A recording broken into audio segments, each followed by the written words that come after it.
What's up, everybody? Welcome back to another watch along here on the Hockey Podcast Network YouTube channel. Florida Panthers, Seattle Kraken. My name's Isha Dromi, alongside Joey Cirillo. What's going on, man?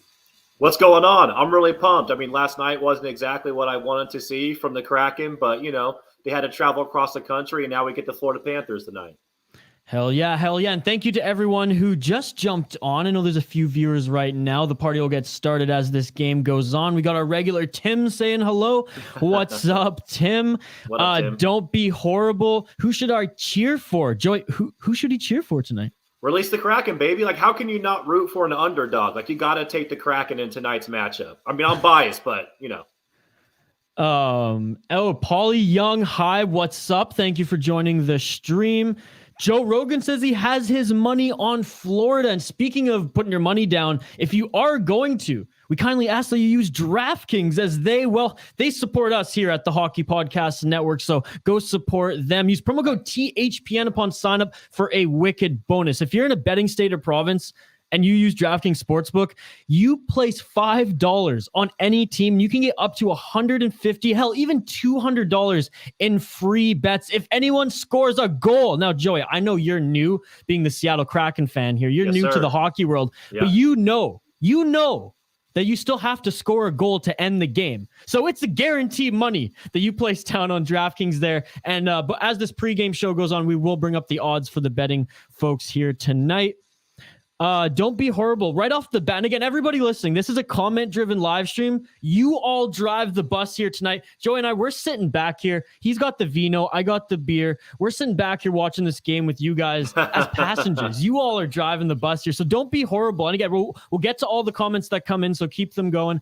But he says, Isha, please tell us about Joey. How about I let Joey tell us about Joey here? How about that? Yeah, man. I mean, I joined the Hockey Podcast Network. I mean, it was only a couple of months ago with an idea to launch a Seattle Kraken podcast. And me and my buddy Jeff launched it. You can check us out. We are What Lies Beneath, the Seattle Kraken podcast. You can find us on Twitter and Facebook at Kraken Pod. I grew up in Washington State, so I'm a diehard Seattle sports everything fan. I recently got into the NHL like a lot of Kraken fans because I like the sport, but I never really had a team to root for. And I knew that as soon as the Kraken were announced and that Seattle was going to get a team, that this would be my team. And so I wanted to launch a podcast that kind of gave both two sides of it, right? So you have the side of myself, which is a new fan of the NHL. I finally have an NHL team. And then you have my buddy Jeff Janusik. And he's a lifelong hockey fan, grew up playing it in beer leagues, grew up in Detroit, Red Wings fan, and is now an adopted Kraken fan. So that's kind of my quick background and how I got started with the Seattle Kraken podcast, What Lies Beneath. So that's, again, it's a very quick kind of introduction there. And as the show goes on here, as people tune in and out, we'll give more plugs to the podcast there because, yeah, it's unbelievable what you and Jeff are doing. Thanks, friend man. Danelle says, what's up, guys? What's up, Danelle? I'm the cool guy. The guy in the glasses knows me. He is the cool guy. He's our jersey expert here. So he's going to get into some jersey talk throughout this stream. No, he was in the live stream that I did with Bob for the Kraken and the Caps he's in game, every one, yeah. Joey. He's the man. We love him. Yeah. Joe Rogan says Seattle's probably enjoying the weather over Florida a little too much. You're probably right. Yeah, you're absolutely right. I mean, I can tell you what, as soon as they came out on the ice yesterday against Tampa Bay, I'm like, I don't know what's going on, but these guys are not showing up to play tonight. So I can't argue with you on that.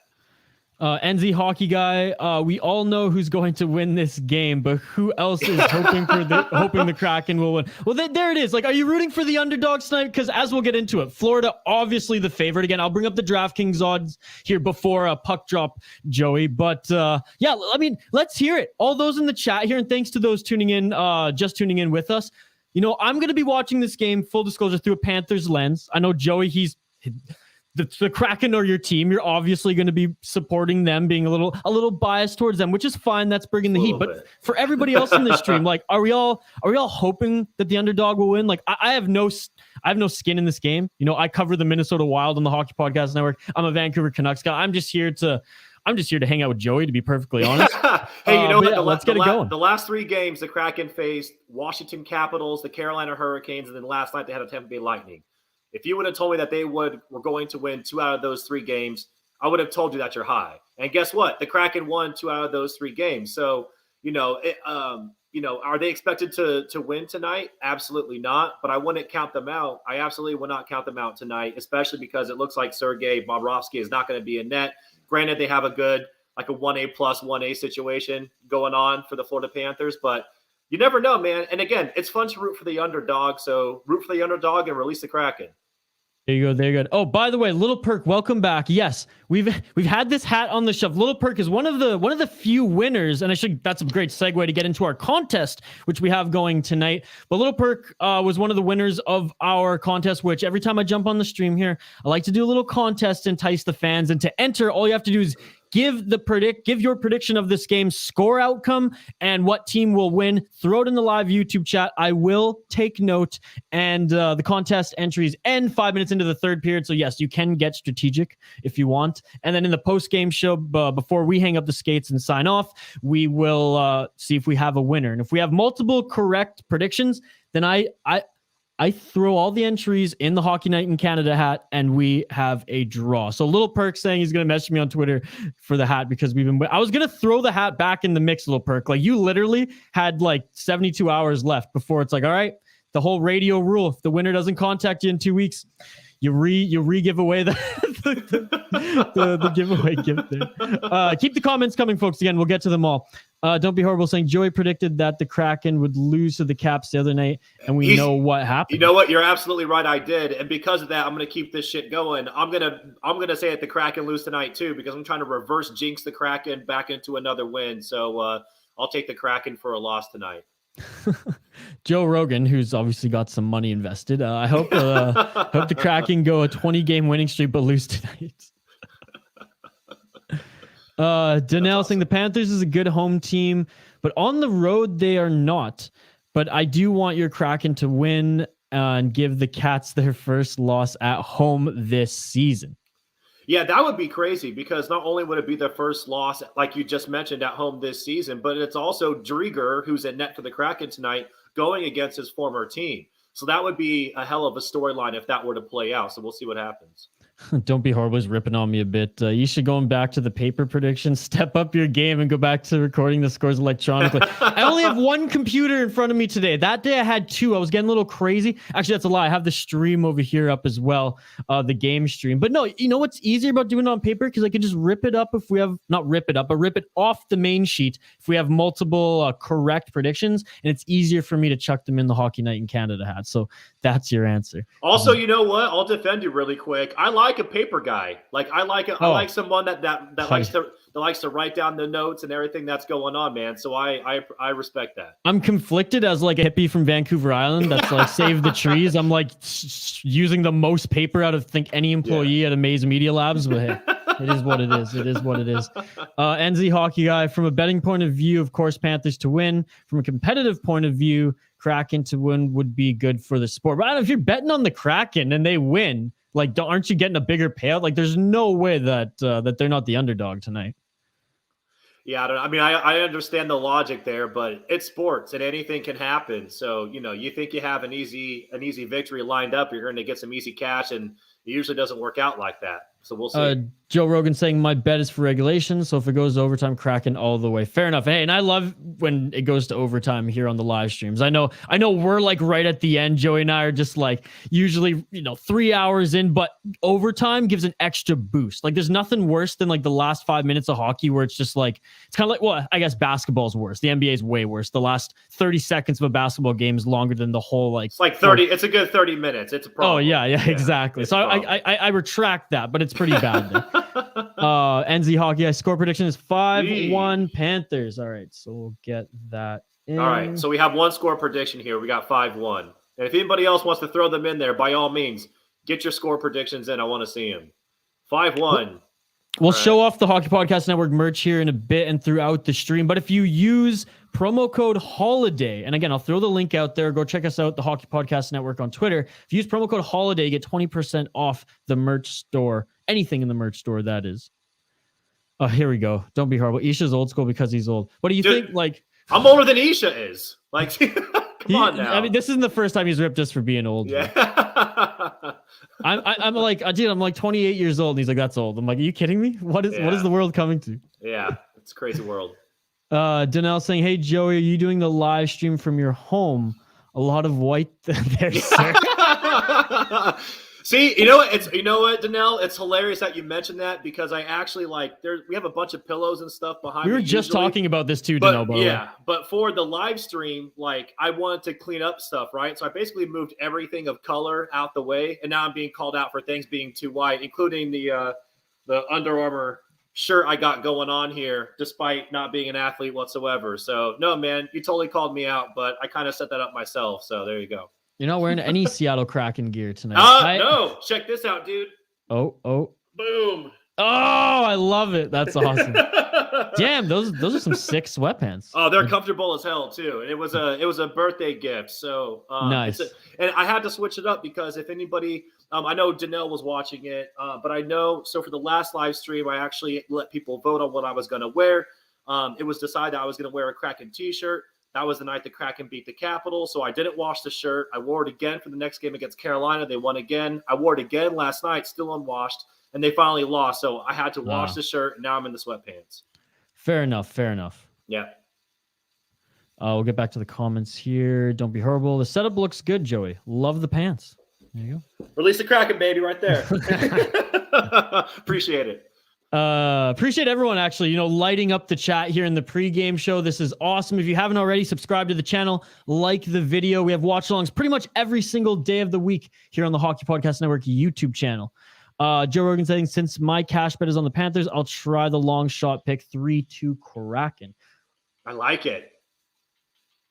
Fortune flavors the bold. Yeah. Old school here, taking time, taking airtime, writing it down. But hey, that's how I do it.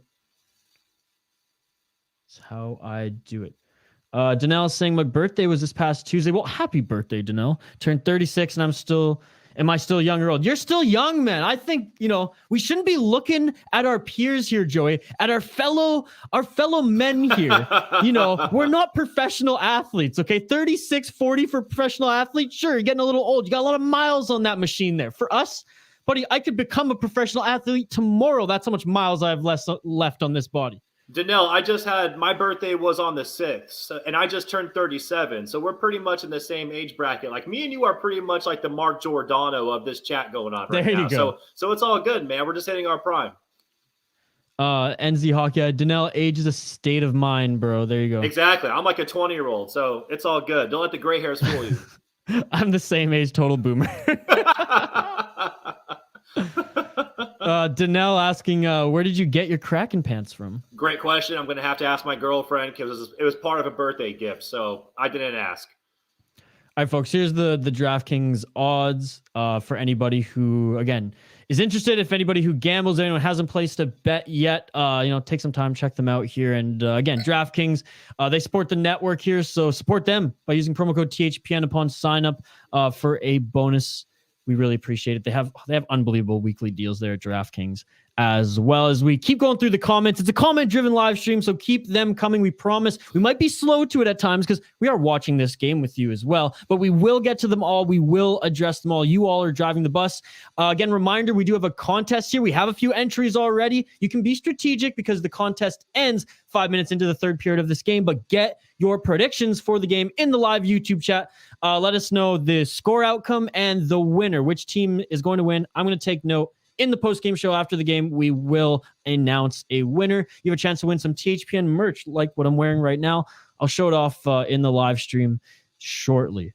I need to get me one of those hoodies, man. I saw a post yesterday on the Hockey Podcast Network Twitter, and I was like, those hoodies are looking nice. I'm going to have to get myself one of those. You see the the USA one? Oh, man. I did see that. I'm Canadian, and I want to get myself one of those bad boys. I'll get Well, I can't walk the streets with one of those here. It's not that bad, but still. Yeah, I was gonna say y'all are too nice up there, man. If anything, you get like a joke or something, it's not gonna be anything too bad. Man. With a certain president, let's just say Canada wasn't too happy about that either. But anyways, fair. Don't be horrible, Joey. Old as fuck. He looks way younger though, so I guess that's a compliment. You know what? It's a healthy diet of wine. Oh, beautiful. There you go. So that's the secret to vitality is to drink a lot of red wine, or like I did for the Caps game, just do a shot of moonshine every time the Kraken score, not thinking they're going to put up 5 freaking goals. That was nuts, by the way. Oh my lord, that was nuts. So no moonshine tonight, just the vino. No moonshine tonight. I'm kind of scared, but also I'm trying to take it a little bit easier. But I say that, but I also brought out the entire bottle just in case I have to refill myself. Yeah, so we're good to go. I know. Wait, drinking some wine. I got some vodka in the freezer, but I got a few beers here tonight too. So we'll see how it goes. Again, for everyone just joining the watch along, really appreciate it. Really excited to sit back and watch this game with you. It's a comment-driven live stream, so feel free to comment here in the live YouTube chat. You all drive the bus. We're excited to sit back and watch this game with you. We have a ton of interactive stuff going on tonight as well, so if you haven't gotten your prediction for this game in, please do so. If you do so in the live YouTube chat, it will be noted and you're automatically entered in to win some THPN merchandise. Again, the contest entries end 5 minutes into the third period, so you can be strategic if you want. I know a couple of my friends watching this will go that way, but if you want to just be crazy, if you're a betting man or woman, like if you're using DraftKings promo code here and taking advantage of these odds on screen, then please do so. Throw them in the live YouTube chat. I'll take note, and we'll continue to take contest entries throughout this entire stream. Joey, if I'm not mistaken, we have a poll question tonight. Hold on, where's it at? I'm putting it up. Okay, we're about to have a poll question. We're about to have a poll question. I had it drafted. I'm sorry. I had it drafted. Hold on. Let me get it out there. That's okay. Drafted. Boom. There we go. Now so, Joe, I haven't even seen it yet. So address the poll question, and I'll fire the link in the live YouTube chat here. Absolutely. So my poll question that I put up is, and this is, obviously I'm coming from a Kraken standpoint here. So is this the game that Driedger breaks out? So Driedger, again, is in net for the Kraken. He's going against his former team. Yep. He hasn't really, when he has played, it hasn't been good. He was injured kind of to start the year, so they had Joey Daccord in net. They sent him back down to the Charlotte Checkers. So the poll question is, again, is this the game that Chris Driedger breaks out against his former team? All right, sent the link live there in the YouTube chat. As I now, I wonder who I should vote for. Is this the game Driedger breaks out? I'm gonna say, as I'm watching this game through a Panthers lens, not a fucking chance. Not a chance. Again, go check that out at So Many Ways 2 Joey 2 with the number on Twitter, or just keep checking the live YouTube chat as I'll pepper the link in throughout this entire live stream here. Yeah, absolutely. And honestly, man, like, it's hard for me because if you know anything about Seattle sports or Seattle sports fans, like, we're pretty traumatized, and we also tend to be more on the I would say more on like I don't want to say negative, but we're more realist than anything. So if I had an honest vote in the poll, I would say no, because I'll believe it when I see it type person. So I want to see Driedger go out there and play a complete game and do a really good job, and he just hasn't done it yet this year. But we'll see. He's had a nice break because they've been riding Groovy pretty hard. Yeah, well, he's your boy. He's on your team. I don't blame you for that. I won't contest that. Little Perk, I'm not being super active on Twitter right now other than sharing stuff, but I saw the message notification there, so thank you very much. Little Perk, congratulations on winning the 20 Miles, 20 Smiles hat, courtesy of our friends at Gong Show Gear. If you love hockey apparel, Gong Show Gear, great friends of the network. Absolutely love them. Go check out their stuff. Look at that. Joe Rogan. Nice win, Little Perk. Little Perk, you got the nice, the interesting username too. I'll never forget it. I never forget it. Danelle, I'm going to start with the jersey now, or the jersey talk now. Okay. Hey, Joey, do you have an Adidas Kraken home or away jersey, and which one do you like better? Man, so not yet. I put a lot of thought into this, and my thought is I like them both equally. Like, I really do. And I like them for different reasons. I think the away just looks really clean. For some reason, when it's kind of zoomed out, it doesn't look as good to me. But when you look, when they zoom in on it, I love like the all white with like this, like the blue, just the blue logo. But the home, like for my first jersey, I'm going to have to get a home jersey. I just feel like I have to do that to represent the Kraken. And I'm going with the fan favorite. I'm going with Brandon Tanev. He was a guy that I started to fall in love with, even like during the expansion draft, talking to a lot of Pens fans, and they were expressing their admiration for him. And his personality is just awesome. So I'm going to go with the Tanev home, and that'll be my first Kraken sweater. After that, I'll get an away. And actually, my second one is going to be an away Oleksiak sweater. I love the big rig, and I got to represent for him because he's such a beast. And I feel like he's underrated, and I want to give him some love. Yeah. Okay. Well, it's puck drop, and the Panthers are already shorthanded. They're already taking a penalty here. Looks like a hooking call, or maybe even a high stick. It's definitely a hook, but it might have been high stick too. Wow. Not 25 seconds into this game. We haven't even gone to commercial break yet, and there's already things happening. So let's wait out this power play here, and then we'll go to a quick commercial break. Again, keep the comments coming, ladies and gentlemen. We address every single one. It is a comment-driven live stream. I mean, shoot, this just happened so fast. I was about to tee up the break, and I'm like, holy crap. The Kraken are already on the power play. This is insane. Yeah, it's and you know what? The Kraken are still not good on the power play, but prior to the game last night, they had actually scored 4 power play goals in their last 4 games. So they're starting to improve. They took their percentage from right around 8% to a little over 20%. They're still in the bottom part of the league, but they're getting better. I want to see if they take advantage of this now, because what the Kraken have been doing is giving up a goal early every game to an opposing team. I love to see them come out hot and start off up 1-0 and take advantage, but we'll see here.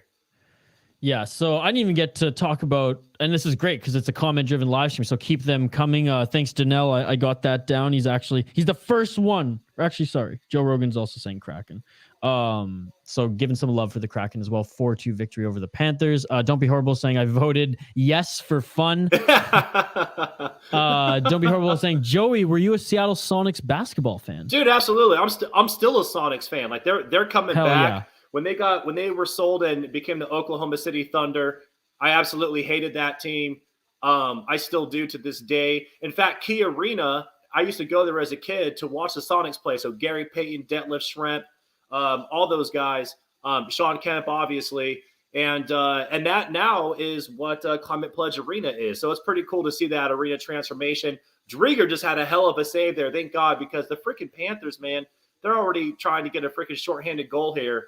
And again, the Kraken are putting their goalies in bad positions. It's unbelievable.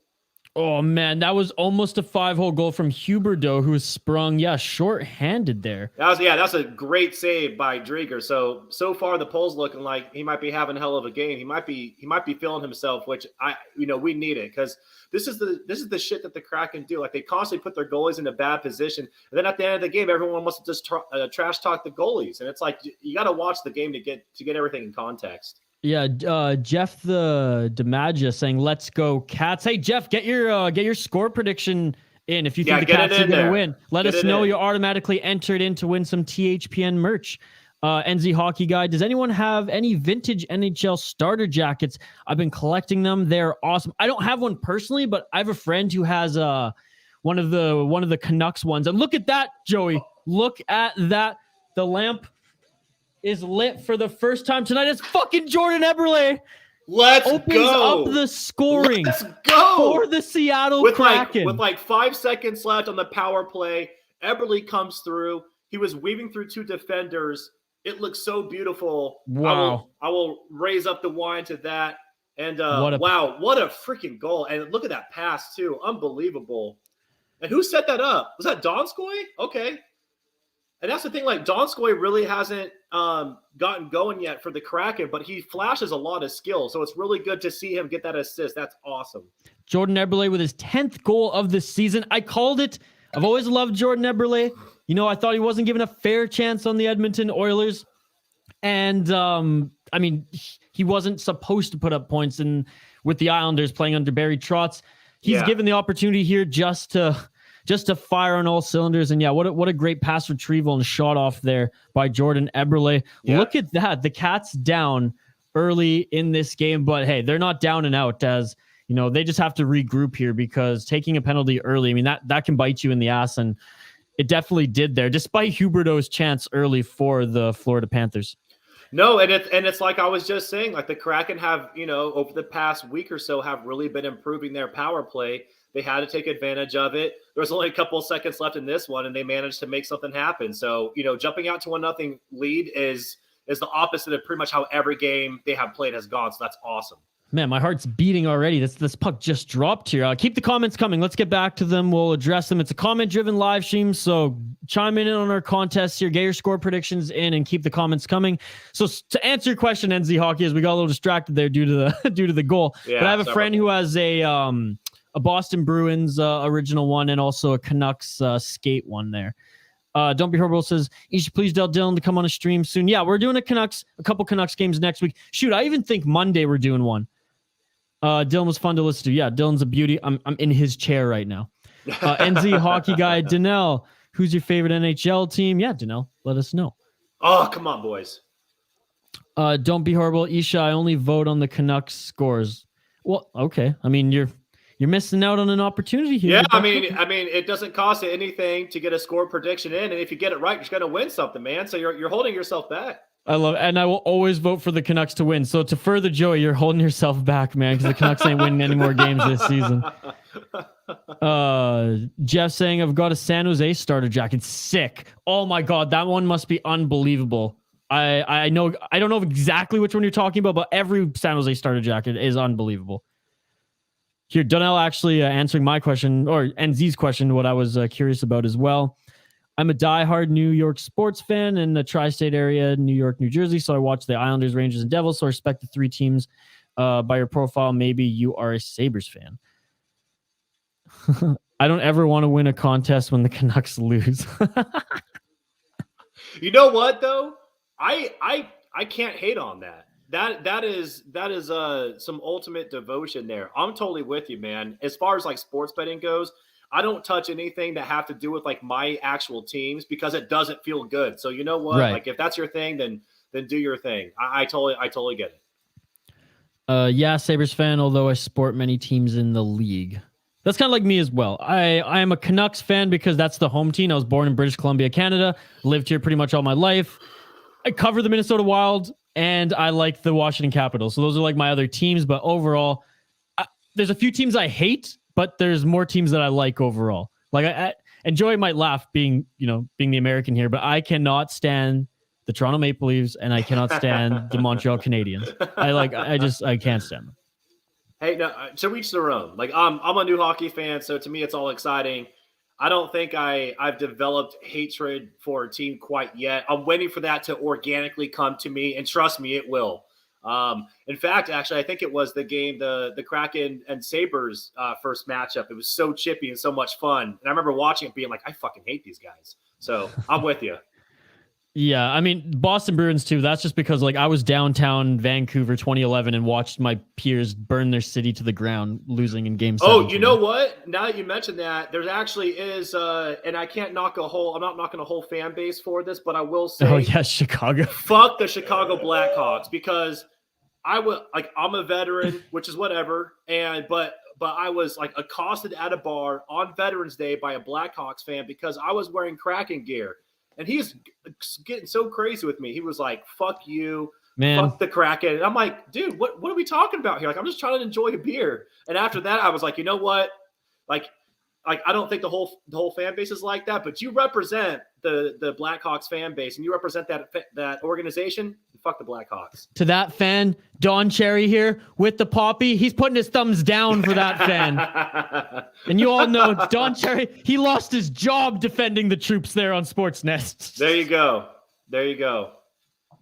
My running joke now is that the Blackhawks don't support the troops. So every time I say anything Blackhawks, I just do a hashtag support the troops. Oh man.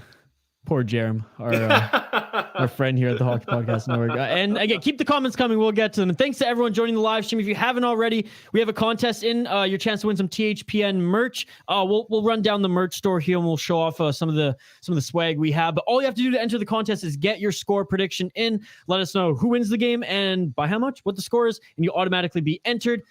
Contest entries and 5 minutes into the third period. NZ Hockey Guy says, I hope the Islanders make a bounce back this season. Yeah, they ain't looking too good right off the hop. Joe Rogan says, if I lose my shirt tonight, maybe I'll get one in the mail. Yeah, that's a possibility, Joe Rogan. It's a possibility. I'm just pumped that we have Joe Rogan in the chat here, Mike. This is a monumental moment for the Hockey Podcast Network. Yeah, what are you smoking tonight, Joe? Brent, I had a Raptors starter jacket. It's worth over $600 on eBay now. Wish I still had it. Never sell it. Hold on to that shit for dear life. That's just awesome, man. Congrats. That's awesome. Oh, no, he says he doesn't. Oh, and there we go. The man who's chiseled like a Greek god, and you wouldn't even know it. Patrick Hornqvist ties it up now with the A on his sweater. What a beauty. Third goal this season. I freaking love Patrick Hornqvist. What a goal, tying things up. We're back to square one, Joy. The lamp has been lit twice thus far in this game.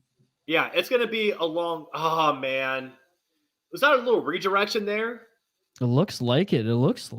Number 70. That's a statement number, man, in hockey. And I for a forward, I like Drieger's positioning there, but it looked like a little bit of a misdirection there on the puck. I mean, you know what? Like, I know there's a lot of time left to go in this game, but Florida's been on the attack the entire time, so I can't say I'm entirely too surprised. I'm in for a long night. Yeah, I mean, they're one of the best teams in the league right now. A lot of people say that they have a chance at winning the Stanley Cup, and look, yeah, I would tend to agree with them if their goaltending, proves that they're the real deal this season. Oh, we got a little tussle here, Joey. Oh, and the Kraken gets thrown to the ice. You're seconds ahead of me. What's going on here? Who's fighting? Oh, come on. It's more of a wrestling match than a fight. Yeah, they're wrestling, but they're still trying to throw some punches there on the ice. This is getting crazy. I can't see who the guy is. I can't see who it is. 94. That's Lomberg and Geeky, I think. No, 67. Borgen. Yeah. Borgen. Yeah. Who the heck is that? Here, I got Hockey DB up. Who is Borgen? Yeah. Fourth line. he's not a guy that sees a lot of ice time. Wow, exciting game out of the gate, my man. This is fun. Okay, back to the comments here. Where do we go? I'm gonna have to drink more wine to get through this night. Like, it's gonna be one of those games, huh? Yeah, I mean, I got 2 more beers left in the fridge, and I think I'm definitely gonna get to them tonight. Yeah. Again, keep the comments coming, folks. It's a comment-driven live stream. You all are driving the bus, despite the game distracting us a little bit there. Don't be horrible, Isha. I thought you said you were a Maple Leafs fan. Oh, you're being a dick, aren't you? Yeah, yes. I hate the Maple Leafs, man. Like I words can't describe.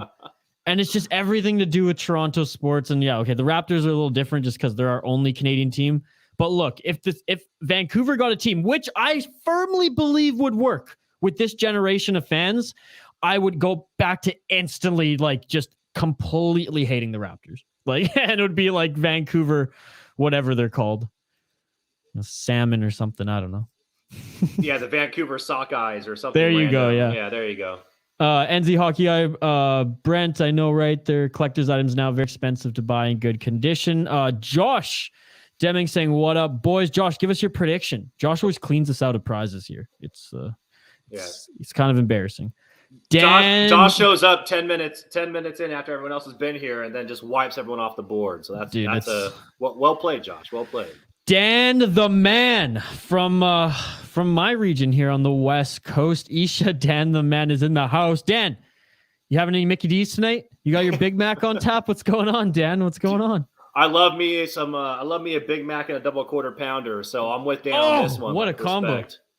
I'm more of I'm not gonna lie, and this maybe is blasphemous, but I don't like the Big Mac sauce. So. What? Yeah, you're right. I'm not even going to touch that subject because that's more controversial than your. Is it? Should have that been the poll question? Oh man, how do you not like the Big Mac sauce? All right, it's not for me, man. I'm a mustard and ketchup guy. I'm simple. I'm a simple. Okay, man. All right. I appreciate the simplicity. I appreciate it. Danelle, the NHL has postponed the Islanders games, if you guys know, but I'm kind of. Did it late. Don't know. You guys think so since they was playing on the AHL team with COVID and injured NHL didn't respect them. Yeah, I mean, it's a whole topic there, Danelle. And I think we actually got into it in one of our past live streams too. If it was fair that they had to play through some games with a depleted lineup, I mean, pretty much they're not a team right now, right? The Islanders, they're so depleted with the injuries that they have, regardless of now the COVID-19. the COVID-19 infecting the team. So I mean, yeah, it sucks what's going on there, especially due to the slow start. And I don't blame them because they were on the road due to the arena. It is what it is. They have. I don't say this with a lot of teams at American Thanksgiving. I won't say it about the Canucks because I think they're down and out of it. But the Islanders could come back, as I see the camera panning on Big Joe Thornton with where is he? 13th in points all time in the National Hockey League. 1,532. The guy's 42, 43 years old, if I'm not mistaken. What a goddamn beauty. And people are calling us old. He's still playing in the NHL. He's still playing in the NHL, Joey. Joe Thornton. He's a barrel-chested son of a bitch, man. You see him? I'm like, he hasn't slowed down any. He looks good out there. Joey, you're a couple of seconds ahead of me, but it's not too bad. Yeah, it's not too bad here. NZ Hockey Danell, I have an Islanders starter jacket from 1992-93. That's beautiful. Sick. Beautiful. That's sick. Good on you. Little perk there. Damn, Joe Thornton. Damn, indeed. Exactly. Damn, Joe. Danell, hey, Joey, when you get those Kraken home and road jerseys, get the Adidas ones, not the cheap-looking Fanatics. There you go, Joey. Dude. Spend the money. Danell, you're my boy. No, for real. I appreciate it. And also, I'm 100% with you. I'm going to get the authentic Adidas jerseys. I'm not going to mess around and get like the knockoff stuff. I'm going all in on the real thing. So I appreciate that.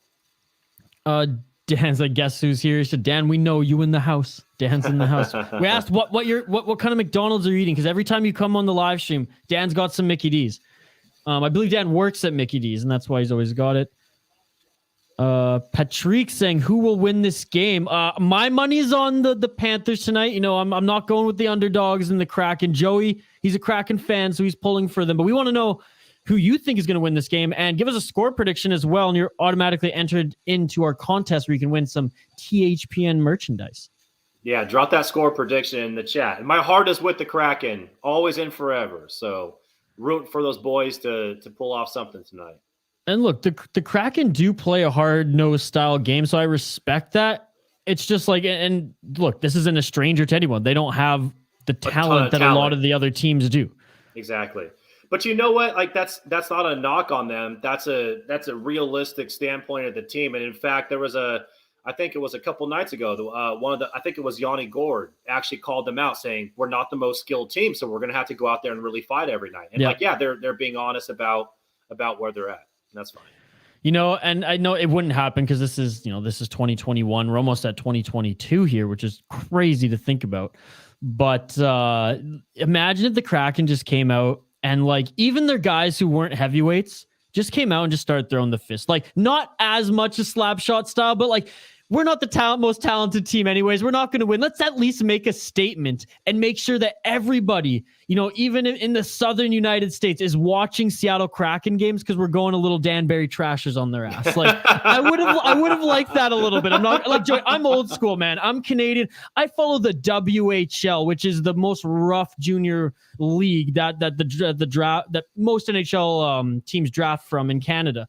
And like I grew up on going to a junior hockey game, watching 16, 17-year-olds play, fighting, maybe having 5 or 6 fights a night. That was what I grew up on. So though it's controversial and I understand that things have to evolve. My mind. That's a whole different world for me. I've never experienced it. Oh, Joey, like when you come to Canada, man, I'll take you to some junior barns, some junior B. They don't give a fuck, man. Oh, I've already made, by the way, like a bucket list item for me, and it's to get my ass up to Vancouver. And I need you to show me around and show me what's up. I've never been. And I'm from fucking Washington State. And I never made my way up to Vancouver, so you're gonna have to show me. You haven't even gone from like Port Angeles, like Olympia, to Vancouver Island. Like, come on now. Never, not once, man, not once. But man, I'll change that in the future. I'll make up for lost time. I have to see what's going on up there.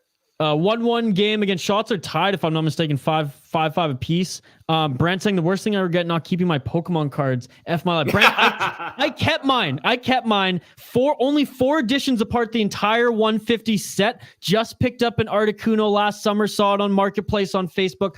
$5 the whole set. It's worth $3,500 right now. Let's go. Ooh, okay, damn. Danelle saying the NBA has the Vancouver Grizzlies back in the day before they were moved to Memphis. Don't remind me, Danelle. Don't remind me. That's my hometown, bro. And become the Memphis Grizzlies. Between the Sonics questions and the Vancouver Grizzlies shit, like you're just trying to put us through all sorts of well, trauma. Look, I had to become a Sonics fan when I was young when the Grizzlies left. Don't get me wrong, but that was the team I grew up like seeing, right? Yeah, I remember them. Yeah. So my dad and I, we started watching the Sonics games. We go to Seattle, and before they actually left, we got cheap friggin' tickets at Sonics games all the time. I remember I watched Steve Nash and the Suns play against the Sonics, Joey.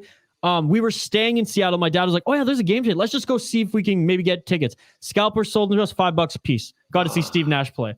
And also at the time the Sonics were sold. This is a random history lesson for everybody out there that wants to hear it. At the time, the Sonics were basically auctioned off. Like that was the only Seattle sports franchise to win a championship, and the Sonics won. I forget the year, but it was back in the 70s. So that was fucking hard, man. Like, and also like that team in the 90s was really competitive. Like, Sean Kemp and those boys actually really took it to Jordan. Like they had like some really good matchups. So yeah, when they were sold, it was hard, and it's still bitter to this day. So. Yeah, just watch some of the replays of the Kraken's first period here and the Florida Panthers, and some good opportunities. By both teams here. Again, the skill divide, it's there. And actually, the Kraken Oleksiak, we missed it there. I'm sorry as we were getting into it. Oleksiak, your boy, a clapper, scores the Kraken's second goal of the game here. Joey. That's his first goal of the season. There you go. Let's go, Jamie Oleksiak, the big rig. And I brought out the good juju on accident because I mentioned how I'm going to get his away jersey for my second jersey after Tanev. Oleksiak, I'm drinking some wine in your honor. You, sir, are the fucking man. It's great to see him get a goal. Hell of a defender. He had a hit last night. It was a clean hit. I forget who it was in the Lightning, but he completely took a guy out. He was laying face down the ice in the net for a hot minute, but not rooting for anyone to get injured, but I am rooting for Oleksiak to step up his physicality. And it's great to see him get a goal here. That's fucking awesome. No, that was a great shot from the clapper. Beat the goaltender low. Dude, but the Panthers are relentless. Like they're trying to tie it up like immediately after the Kraken score. Like it's going to be a high scoring game, Joey. I think. I really do. Because the Kraken are always playing a defensive game, right? Yes, so it's not like they're just going to tighten it up even with like a 1 or 2 goal lead. I agree. Oh man, come on. Skill. All right, we got to get back to the comments here. Again, it's a comment-driven live stream. Sorry we missed a few of them, but hey, we're watching this game too. And we gotta talk about it. NZ Hockey guy saying, "Where's everyone tuning in from?" Where is he from? New Zealand. You're from New Zealand. I forgot you're from New Zealand, my man. NZ Hockey guy. It's right there. I'm such an idiot. Hey. I knew we had a New Zealand fan. What are you drinking tonight? Because you told us what you were drinking last time. And also, can you please drop what time it is in New Zealand? I want to know like what the difference is. I was in Australia 2 years ago, but I've never been to New Zealand. From what I remember, it's essentially a 24-hour difference. So Isn't it like 19 hours? I think it's 19 hours. It's the better part of a day, but I want to know. I'm genuinely curious. That's awesome though, man. Appreciate you watching from New Zealand. That's fucking awesome. Cape Coral, Florida. Don't be horrible saying I skipped one of his comments. I mean, you're allowed to ask that. He asked like what our opinions on COVID were. This is just not the time or place, man. We're here watching hockey. I saw that. Here's my 2-word response. It sucks. Like it is. Like, there you go. Moving on, man. Danelle, McDonald's is my favorite junk food. I try anything on the menu now, but my other fast food joint I love is Popeyes, Burger King, and White House. Look, in Canada, Burger King is absolute trash. Like it's like Domino's Pizza here. I'd rather eat trash personally. Never had White Castle, so I'm very excited to try that someday. What about Popeyes though? Have you had Popeyes? There's some Popeyes in Canada. Actually, one's popping up here on Vancouver Island. So yeah, I dig Popeyes. Donnell, you're a real one, man, because Popeyes is my shit. Like I'm based in New Orleans. We have Popeyes everywhere. It originated in Louisiana. You probably already know that, but dude, Popeyes is my shit.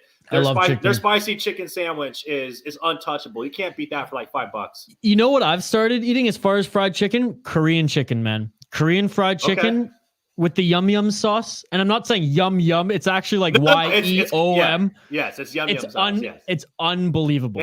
Like I'd kill for this, honestly. Like you're making me hungry. All this. Well, and I'm sorry. I mean, to add to it, don't be horrible. Is like ask what his favorite poutine is. Joey, what's your favorite poutine? You don't have to ask me to ask questions, by the way. Dude, you can just ask Joey. Ask me straight up. And also, Here's where it's going to get weird. Never had poutine. Never been up to Canada. Never had poutine. I'm calling myself out. So honestly, Joey, just wait till you go to Quebec, because like there's no. I mean, other places in Canada obviously have good poutine, but you want authentic. That or like just make it yourself. Make a really good gravy, because that's what it comes down. Cheese curds and potatoes, French fries. Yeah, you can have good or bad French fries. Just the gravy that makes the poutine. Listen, I told people like about a year ago that Montreal was on my list of like top 5 food destinations to visit, and people told me I was fucking crazy. And I said, dude, like from all the research that I've done and what they have going on up in Montreal as far as their food game is concerned, it's no joke. And I want to taste all of it. Dude, Canada has some incredible pockets. The U.S., everything's just bigger in the U.S., so there's more options. And I mean, your portions are, I was gonna say a little bigger. They're like 3 times the size. Everyone's fat here for a reason. So, but Canada has some, like Montreal's second to none as far as cuisine. Vancouver and Vancouver Island, because of the ocean, the Pacific Ocean, we have some of the best seafood in the world. So yeah, I mean, we can go down the whole food. I'll take a random guess and I'll leave it at this, but I'm going to guess, and tell me if I'm right or wrong. I would guess right now that Vancouver has a really great underrated Asian food scene. Oh yeah. Okay, I figured. Dude, some of the best. Because of like Seattle, the proximity, like you can fly to and from Asia, Japan specifically. So I kind of guess that the Asian food out there is pretty bomb. Oh man, yeah. I mean, there's a huge Chinese population in Vancouver, and some of the best restaurants out there. I mean, again, awesome. I will never eat sushi anywhere else but in Vancouver. Probably, I swear we probably have it better than Japan. I'm just saying. Damn, we got cleaner water, I'll tell you that much. Anyways, don't be horrible saying, Joey, you should come to a Canucks game next year. Hey, Canucks Kraken. That would be good. Dude, but here's the thing. I want to visit every arena, every barn. So you know what? If I get a chance to go up there and I can swing it, I'm all in, man. Like for me, like I'm not a Canucks fan. So if I were to go there and to see everybody, miserable and holding up signs and getting kicked out and all this shit, for me, that's entertaining. Because I don't have a stake in the game. So, fuck yeah, I would love to go up to Vancouver, hang out with Isha, go check out the barn, and have a good time. Brent from St. Catharines, Ontario. Thank you very much for tuning in here tonight, Brent. NZ Hockey Guy, it's 12:32 p.m. in New Zealand right now, but it's 12:32 p.m. on the 28th of November. Yeah. Okay. Yeah. So you're in the future, man. Yeah. Dude, you are coming to us from the future. How's the future, by the way? Just saying White Castle is fuego. I agree. I will crush some sliders all fucking day. White Castle is awesome. I watched Harold and Kumar when I was like 14, 15. I've been wanting those. I feel like I've been in like a permanent, munchy high state since watching that movie, wanting White Castle. I swear. No, man. I've never had the munchies satisfied after watching that movie. Listen, it doesn't get mentioned that often as like a top 5 or even a top 10, whatever stoner movie of all time. And that is a disservice. Like Harold and Kumar go to White Castle. Is an all-time stoner movie. It's fucking awesome. Oh, it's unbelievable. And they followed it up with the Guantanamo Bay one pretty good too. Yeah. And also, like I said, the sequel is underrated. It's really good. Yeah. Don't be horrible saying we need him and the New Jersey Devils fan to go get poutine. Yeah, our buddy Neil, who covers the New Jersey Devils, he has never had poutine either because he wants to wait and have it in Montreal. We need to do like a segment where it's like Joey and Neil go to Montreal. Like, yeah, Poutineville is one of the best spots to go to. So. Wait, is that a real place? Because like that sounds like a Fuddruckers in the U.S. Like that's Poutineville's real. Like that's where I would go to get good poutine. Well, it's a restaurant. Oh, okay. No, but that's what I'm saying. Like, so it's Fuddruckers. Like Poutineville. Like, as an American that doesn't know anything, if I were to see that name, I would say, oh, well, they're obviously not that good at poutine because why would they call themselves Poutineville? But it sounds like it's a serious restaurant. There you go. Right. Keep the comments coming, folks. It's a comment-driven live stream. For those who are tuning in and out, remember to get your predictions in the first period. We only got just over 3 minutes left in the first period here. And the Kraken are up 2-1. Let's go. And shots are essentially the same. It's a 10 in favor for the Panthers, 8 for the Seattle Kraken. So a very exciting game. There's been some heat. There's been some tussles after the whistle. But get your score prediction in the live YouTube chat for a chance to win some THPN merch in the first intermission. I'll share the screen and show what kind of swag we have there on the website. But before the end of this period, before we go to the break, we're going to keep these comments going. Danelle saying, "Hey Joey, I didn't even know that Popeyes had a spicy chicken sandwich. All I knew was the regular chicken sandwich that I had many times. Dude, I saw it on the menu, spicy chicken sandwich. I changed your life. Get the spicy chicken. Get the spicy chicken sandwich there. It's like the best $4 or $5 you'll ever spend, and you can come back on the next live stream and we can talk about it. Don't be horrible. I wanted to go to a Canucks game with Isha, but I'd be waiting for him in the bar the whole time. Look, I don't drink a lot at Canucks games. It's too expensive there, man. And look, Joey doesn't know this, but Joey, you have to go to Calgary before the Saddle Dome gets taken down, because the Saddle Dome is going to be knocked down. They're going to rebuild a new arena there. But there's something in those pipes, man. They have beers there. Oh, I forget what they call them, but my friend group just called them the heroin beers. And I'm sorry if that's politically incorrect. You get 2 of these things, you're fucked. Like, you are absolutely... My buddy Joey was trying to climb the glass, and I was calling my mom and friends all wasted. Turn on CBC. Jake's going to get on the ice. Turn on CBC. He got escorted out. Joey, I had 3 beers. I've never been that smashed in my life. And mind you, I was 20 years old, so maybe that had something to do with it. Yeah. No. But I've heard from everybody. Oh, they call them dome foams, those who are from I lived in Calgary for a little bit. Calgary, Alberta. Awesome place.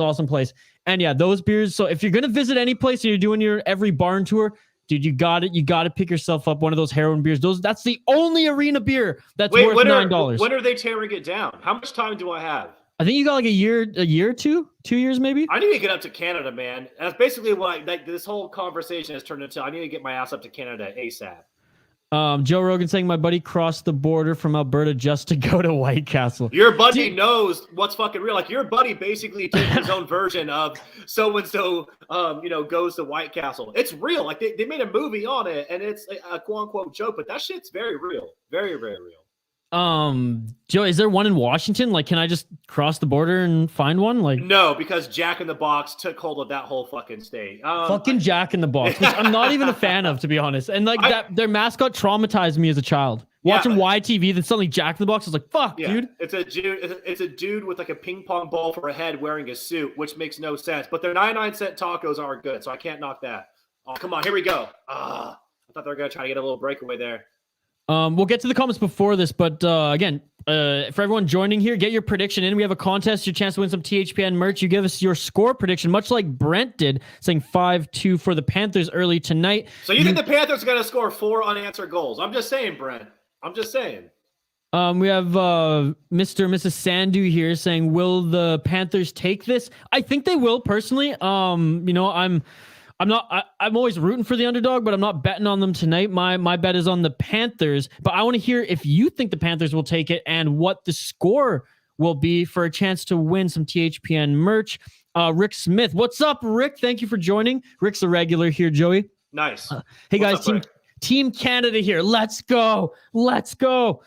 Team Canada here. Hope you don't mind. I sent some Twitter pics to you guys. I love hockey as an amputee, and I designed my skates in the Hockey Hall of Fame and met Paul Henderson. Love you guys. Rick, we love you, man. Thank you for everything you've done for the sport. We saw the pictures. Awesome. They're amazing. That's the coolest thing. I don't even know what to say except from thank you, 1 and 2. Like, that's fucking incredible, man. Like, thank you, Rick. You're the man. That's just awesome. And Rick still skates because he's Canadian through and through. We love. He's a badass, man. And I'm not even going to start the USA chant just for you, Rick.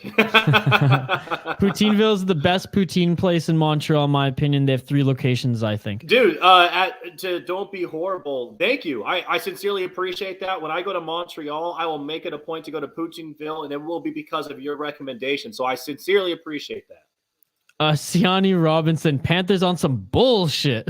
You're damn right they are, but the Kraken are not messing around. Like, they played it. They're starting to really gel and figure out who they are as a team. So, like, you see the record coming in, you think it's going to be an easy game, and guess what? It's not. No, and the Panthers are still leading in shots. They're still setting the pace. The Kraken are doing a good job of defending, playing two-way hockey, but I mean, can they keep that up the rest of the game? We'll see, as there's just a few seconds left in this first period. We'll go to a quick break, but again, thanks to everyone tuning into the live stream. Get your final outcome predictions in for this game. Tell us who you think is going to win and the score for a chance to win some THPN merch. We'll display the merch store and all the swag we have here at THPN in the first intermission, rather, when this first intermission, or when this first period ends, rather, we'll go to a quick break as well. I mean, the Kraken, they're pushing late here, Joey, with only they are. They're trying to make a move, man. seconds they're left, putting the too, pressure so on. holy. Let's go. So keep the comments coming. Keep the comments coming. Brent, in response to you earlier, saying crazier things have happened, Joey. Rick saying, thanks, mate. Rick, you're a beauty. Thanks, Rick. Brent saying Panthers going to light it up anytime. I mean, they very well could. They very well could. Siani saying, I'm trying to hit this ticket. Let's go. I hope you... Look, even if it's a team that I'm rooting for here, like say I was a Kraken fan, Joey, any of the fans or viewers here, if they got money on a team, I'm rooting for them. I want them to make money. And I'm hoping you're using DraftKings. And I hope you use promo code THPN as well. Yeah, no, couldn't have said that any better myself. I'm with you. I want everyone to make all the money. With that being said, like, get your score prediction in and like let's try to win some stuff here. Yeah, Rick Smith getting his prediction in a 3-2 Kraken victory. So there you go. My boy, I like Rick already. I appreciate you, Rick. Thank you. On my stream, I know we're Joey and our compared to the broadcast, your TV broadcast, Joey on ESPN plus me on a live stream as well. We're a few seconds behind, so it's not quite over. 7 seconds left on my screen. Final face-off. Oleksiak with that beautiful Movember mustache there. His sister, by the way, a Canadian Olympic swimmer. I don't know if you knew that, Joey. Yeah, no, I did not know multiple gold medals at 16 years old in Sochi, and is still ripping it up. So his family is just athletic as all hell. Oh, yeah. And she's like not as tall as him, but she's an absolute beast as well. Okay. Gotcha. Yeah. Well, there you have it. The Kraken lead 2-1 after an exciting first period, Joey, where we saw the Kraken goal in the power play with just 20 seconds into this game. Jordan Eberle had a goal, his 10th of the season. Oleksiak with his first of the season. But the Panthers are answering. The Panthers... And pardon this next sentence, but they're pouncing back here, Joey. They're pouncing back hard. You son of a bitch. You son of a bitch. You couldn't help yourself. No, man, I'm with you. Like the Kraken really took advantage of an early opportunity. The power play was almost over. Great pass from Donskoy and Eberle, was in the right place at the right time. And, it's 2-1 and Oleksiak has first goal of the year. It's great. All right, we're going to take a quick break. On the other side, we'll dive into... some of our thoughts on this first period. We'll run down the poll question. We'll show off some of what you can potentially win from our merch store. So if you haven't got your predictions for this game in yet, get them in the live YouTube chat. Tell us who you think is going to win and what the score is going to be. Keep the comments rolling. It's a comment-driven live stream, which means you all are driving the bus tonight. Joey and I, we're sitting back enjoying this game and enjoying interacting with all of you. So having said all that, we'll see you on the other side after a quick word from our sponsor.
All right, we are back from the break. Again, big thanks to our friends at DraftKings, the leader in daily fantasy sports. Go THPN upon sign up if you haven't already for some wicked bonuses and weekly deals. Wow, what a first period that was, Joey? Yeah, I'm just tired just from watching it. I can't even imagine how the players feel right now. That was everything that I was hoping that the Kraken would do as far as, coming out to start this game versus last night versus the Lightning is exactly what they did. And I'm feeling pretty optimistic about how the team's looking so far. Joe Rogan saying it. And Joe Rogan would probably know this. I think the Kraken got into that Miami cocaine coming out strong tonight. Not that we condone any of the use of cocaine here on the Hockey Podcast Network YouTube channel, but you nice do booger sugar, that's on your own terms, not because we're endorsing it. Rick saying lots of games tonight, drinking red wine, and later maybe LOL cheers. Rick, drinking look some at red this. wine. I have the red wine and Isha has the beer. So no matter what you drink, we have you covered, brother. So we're right there with you. A Granville Island Brewing Lions chocolate winter ale. It's unbelievable. A chocolate ale, not a porter. Damn. Okay. I like the sound of that. That sounds awesome. Only 5.5 ABV too, so it's not going to mess you up too much. There you go. Yeah, good call. Danelle, so do you guys think the Panthers and Coyotes have no fans and should move closer to the city? They from Panthers closer to Miami and Coyotes closer to Phoenix. I mean, the Coyotes, that's Gary Bettman's like love child. Like, it's like he's never going to give it up. So yes, it would be ideal if they were in Phoenix. I would like to see the fans there. There's a lot of underground fans who don't necessarily go to the game. Now, I know that doesn't help their case because tickets, help the franchise survive. As far as the Panthers, it's just weird, man, because the owners are so heckin' rich for the Florida Panthers that they cover their losses or I believe they own the arena, and concerts and other events make up for those losses. So like the owner's just a huge hockey fan and is, obviously billionaire. So they have no problem covering those losses for the Florida Panthers. However, I would love for the Panthers to actually be in Miami because unlike the Tampa Bay Lightning, who have 3 Stanley Cups, 2 of which they won back-to-back, they just have crazy like cult fans now in Tampa Bay. Wait, so I have a quick question. Sorry if I cut you off there, no Isha, worries. But to Danelle's point, where exactly where do the Panthers play? Sunrise. Where the fuck is Sunrise? Exactly. And you know what? That's Danelle. I appreciate you bringing that up because it's interesting. I actually made that observation right before puck drop. They were kind of doing like a crowd scan, and they were going over the whole arena, and it looked like it was 30 to 40% full, maybe. And I'm like, you have a team that's one of the best in the NHL that you can easily argue is vying for a Stanley Cup, and the stands are nowhere near full. Meanwhile, I'm looking at every Kraken home game, and I'm looking at a packed stand when they're losing 7-0 to the Avs, and the Kraken score 1 goal in the third period, and everyone's standing on their feet going nuts. So, no, I that's something that I noticed almost immediately. Aaron Hockey, by the way, giving your Kraken some support there. Seattle got this. He also answered the question, Sunrise. There you go. Aaron, 1, release the Kraken, baby. Let's go, Kraken. I'm excited. The boys are coming out hot. Drigger, for the most part, is playing pretty well, and they have a fire lit under their ass as compared to last night. And, yeah, Sunrise, Florida. I don't know where that's at. I'm going to have to Google map that shit once this live stream is over. So that's not good. Don't be horrible saying he's drinking water tonight. Hey, nothing wrong with hydrating. There's nothing wrong with that. In fact, if anything, you're the responsible one here because I'm going to drink a whole bottle of wine and then this thing's going to be over. Joe Rogan says, I'll be drinking Trailer Park Boys homemade swish if Panthers blow this one. Oh, man. Not Julian Swish, man. You're going to be behind the dumpster dancing with an old dirty dog by the end of this. Rick saying, sweet, sounds good. Danelle, Sunrise is a suburb of Miami and Glendale is a suburb of Phoenix, but the Coyotes trying to get that arena in Tempe. Yeah, I mean, that would, I think, help the Coyotes' problem. But Sunrise, isn't it like Sunrise like 45 minutes? No, I was going to say, I've spent some time in Miami. I spent some time in Fort Lauderdale. I've never heard of Sunrise. Like Glendale, I'm actually somewhat familiar with. Like, I think the Coyotes have a better situation than the Panthers do. And that's saying a lot because the trajectory, of those two franchises cannot be, more polar opposite at this moment in time. So that's pretty crazy. against the Hawks. Panthers home stadium is in. It's in? It's like a Jeopardy question. What is Sunrise, Florida? What is Sunrise, Florida? Oh man, that's awesome. All right. So for those who are joining us in this first intermission here, again, right off the bat, the Seattle Kraken, they go on the power play, end up scoring with just a few seconds left on the power play. Jordan Eberle's 10th of this season. The Panthers, bounce back.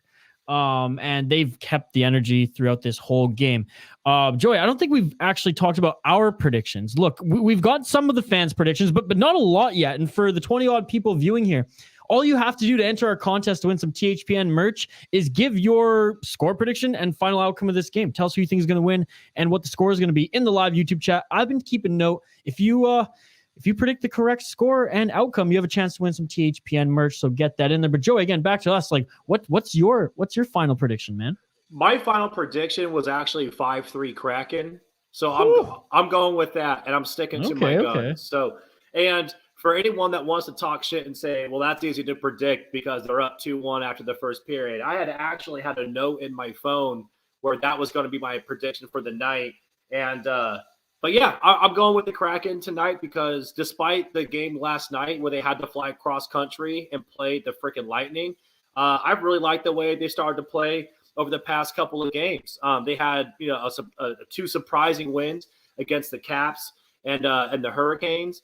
And they're starting to improve in a lot of areas. Power play being one. We saw a power play goal tonight here. They're starting to win a lot more faceoffs. Look at Morgan Geekie, by the way, and his percentage of faceoffs won. Like, they're starting to really dominate in that area. It's actually kind of funny because the one area they're dominating overall over the season has been hits. And tonight they're getting out hit by almost double. So now I'm just rattling off random facts. But long story short, I'm taking the Kraken to win tonight. My heart wants it. My wallet wants it because I'm going for the underdog. So that's what I'm going with. Well, look, Greg here, who just joined us. Thank you so much for joining, Greg. Agrees with you, and he's entered the contest to win some THPN merch. There you go, Greg. Let's Panthers fucking go. 2. This is interesting. Jeff saying that he lives in Florida and both teams are blacked out in your market. That's bullshit, man. That's absolute bullshit. And for someone who lives in Canada too, I can't watch Canucks games on NHL.com.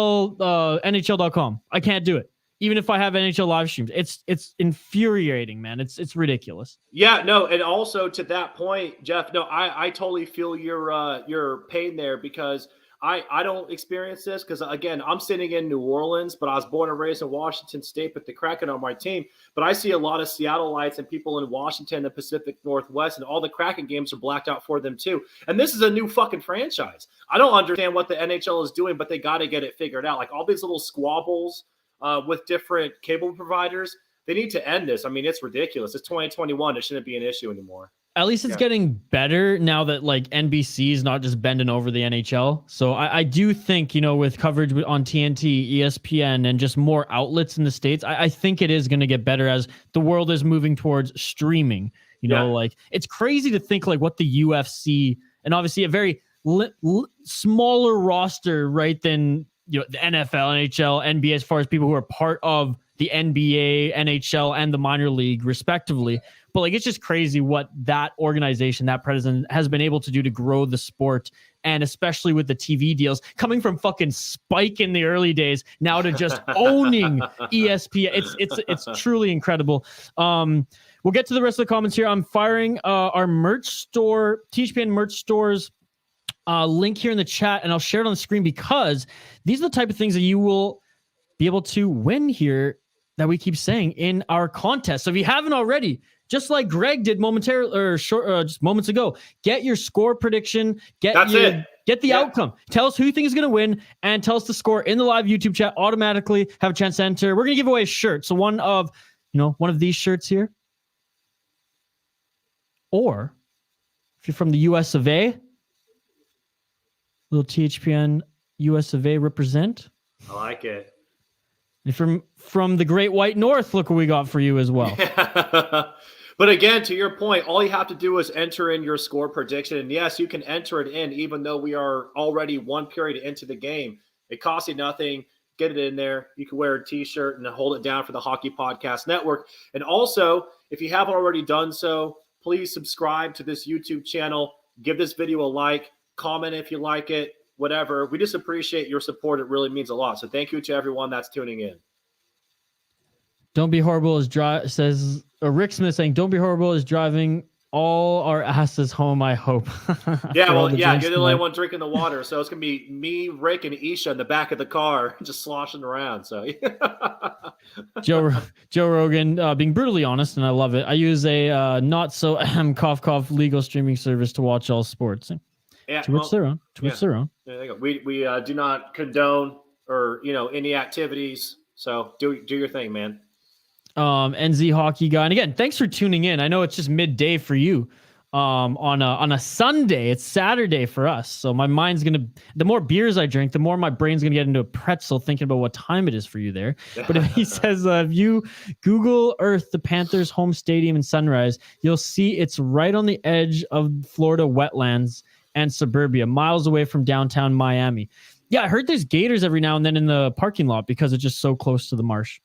I was gonna say, again, living in New Orleans, I can kind of empathize with that situation. If they're that close to the wetlands, they're definitely gonna have some gators around the arena, which is pretty wild to think about for a hockey team. So in Canada, Joey, like northern Saskatchewan, northern Alberta, hell, northern Quebec. I mean, they're more hick than anybody combined, and they're underrated. They're like the Florida pockets of. Well, I guess Alberta's more Texas because they're more like just farmers. I guess Florida and Saskatchewan, but really, okay. There's parts of northern Quebec just like total opposites in that like Florida's marsh and sun and beach, right? Yeah. Whereas Quebec is just northern Quebec's all snow, but.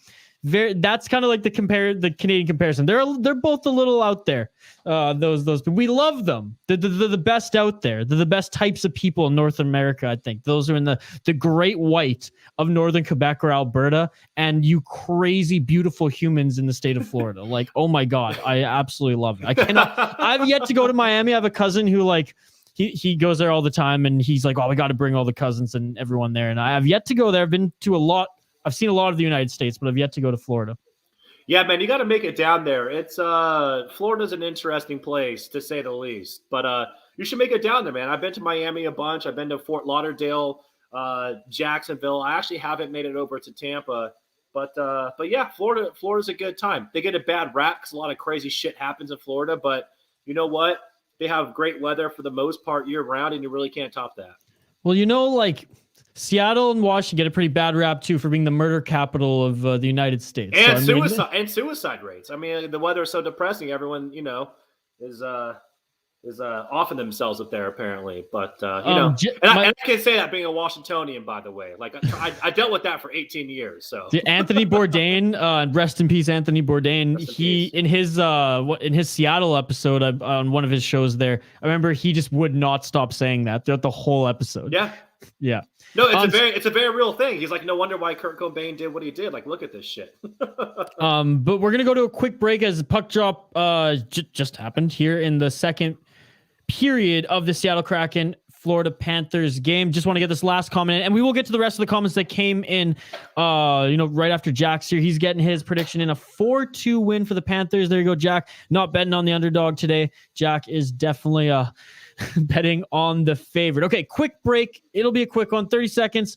On the other side, we're back watching this game with you as we're 30 seconds into the second period here. Seattle Kraken, Florida Panthers live here on the Hockey Podcast Network YouTube channel.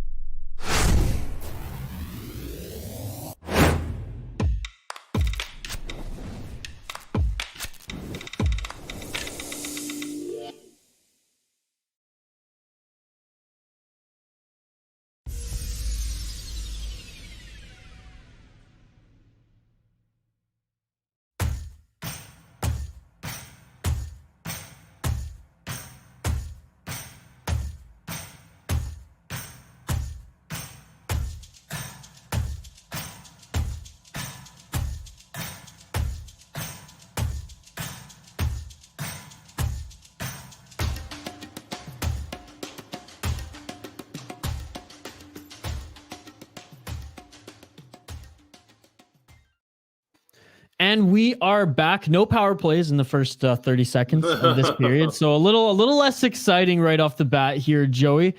But so far through the Kraken lens here that you've been watching this game through, what have you liked from the boys? What do they have to improve on? Yeah, so I alluded to this earlier. So the one area that the Kraken have been doing really well in over the course of the entire season is hits. They've been really dominating their opponent in that category. Tonight, the last time I saw, I think it was like 15 hits to 6, not in favor of the Kraken.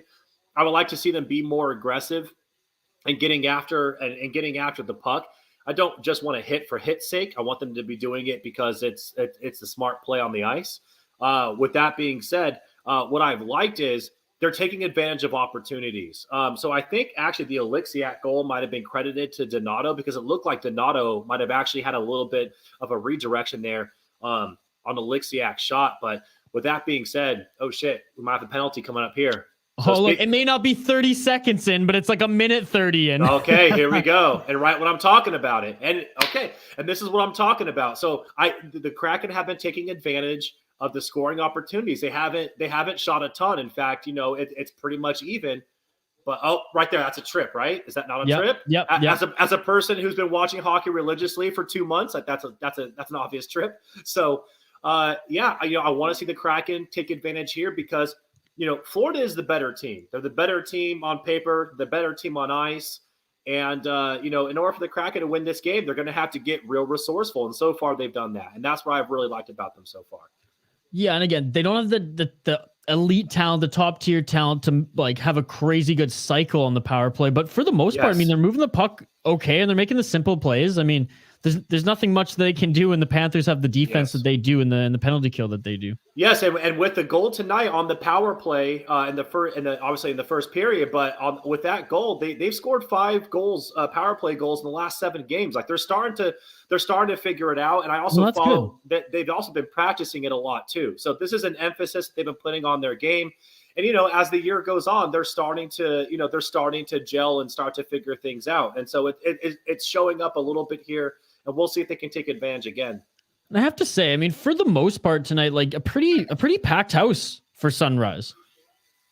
I like it. Yeah, no, it doesn't look too bad. I've seen way worse, Joey. Trust me, I've been following this. Well, I've been following the NHL. I've been a fan of hockey for a long time. I've seen like junior hockey numbers as far as attendance here. The fact that like almost all of the lower is full, that's good.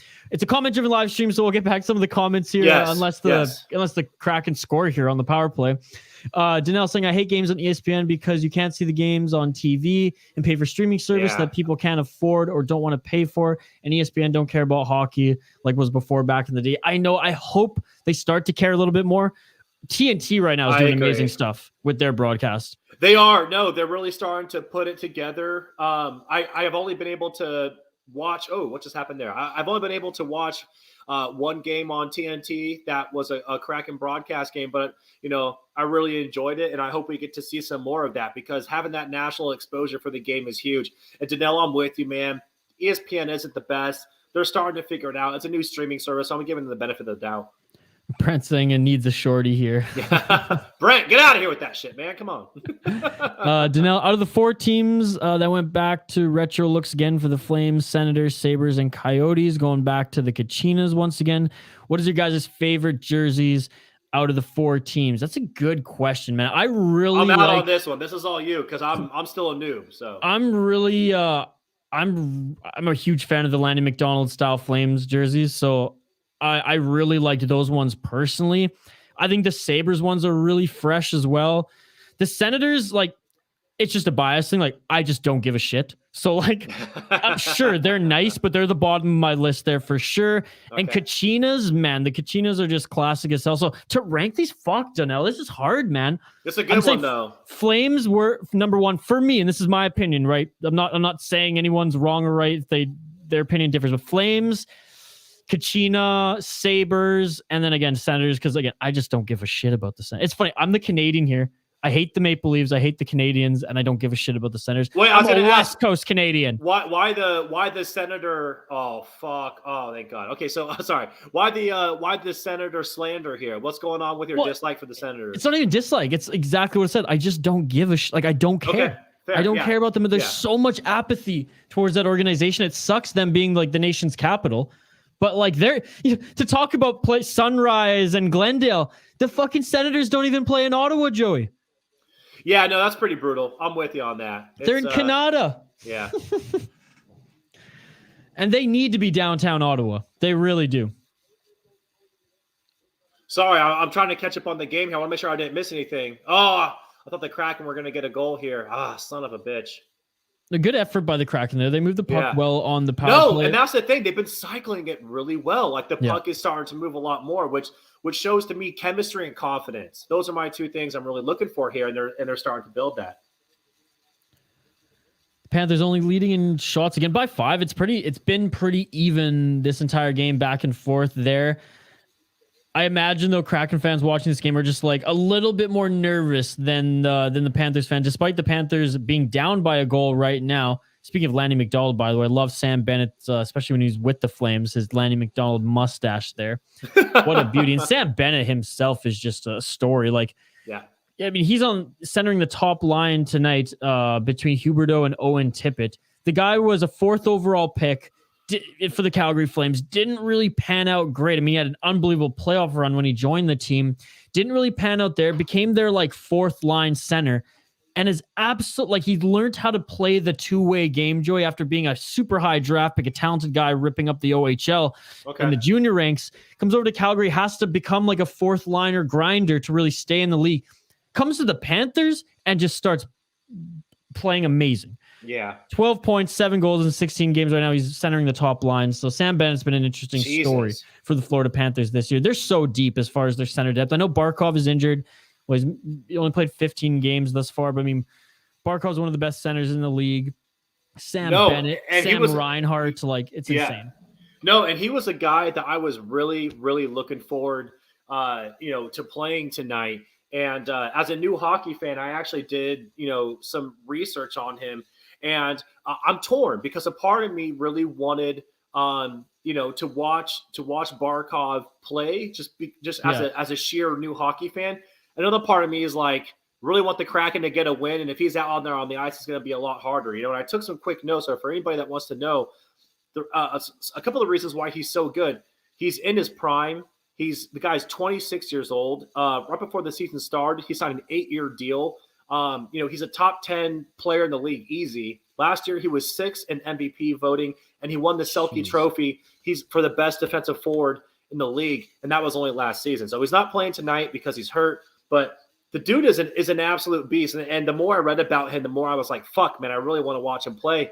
But, he has a lower body injury, and he's out there on the ice tonight. But, when he's out there, it's going to be a lot harder for the Kraken to get a win. So you take what you can get, I guess. Sasha Barkov, the kid with Russian parents, clearly born in Finland. So he's the most Russian Finn that the Olympic team will have. And no, it's funny, Joey, because I know you're new to diving into just the NHL hockey, but for the last few years, hell, ever since I'd say even coming off his rookie season, he's been the most talked about underrated player in the league. So he's no longer underrated anymore, but everyone's always like, Barkov is the most underrated. Look, he's not underrated. We all know he's one of the best centers in the National Hockey League. It's like it's like the guy that goes from being so underrated that he's talked about so much that he becomes overrated.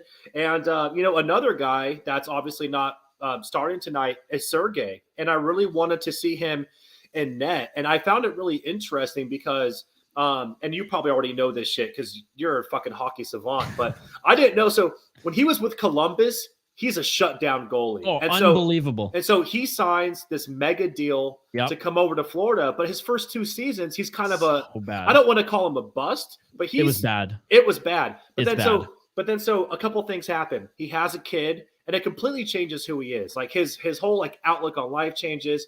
He has all this confidence. But then on top of that, in this specific offseason, he started working on a couple of things. One was he decided to adopt bigger pads. So now he's switched up his padding.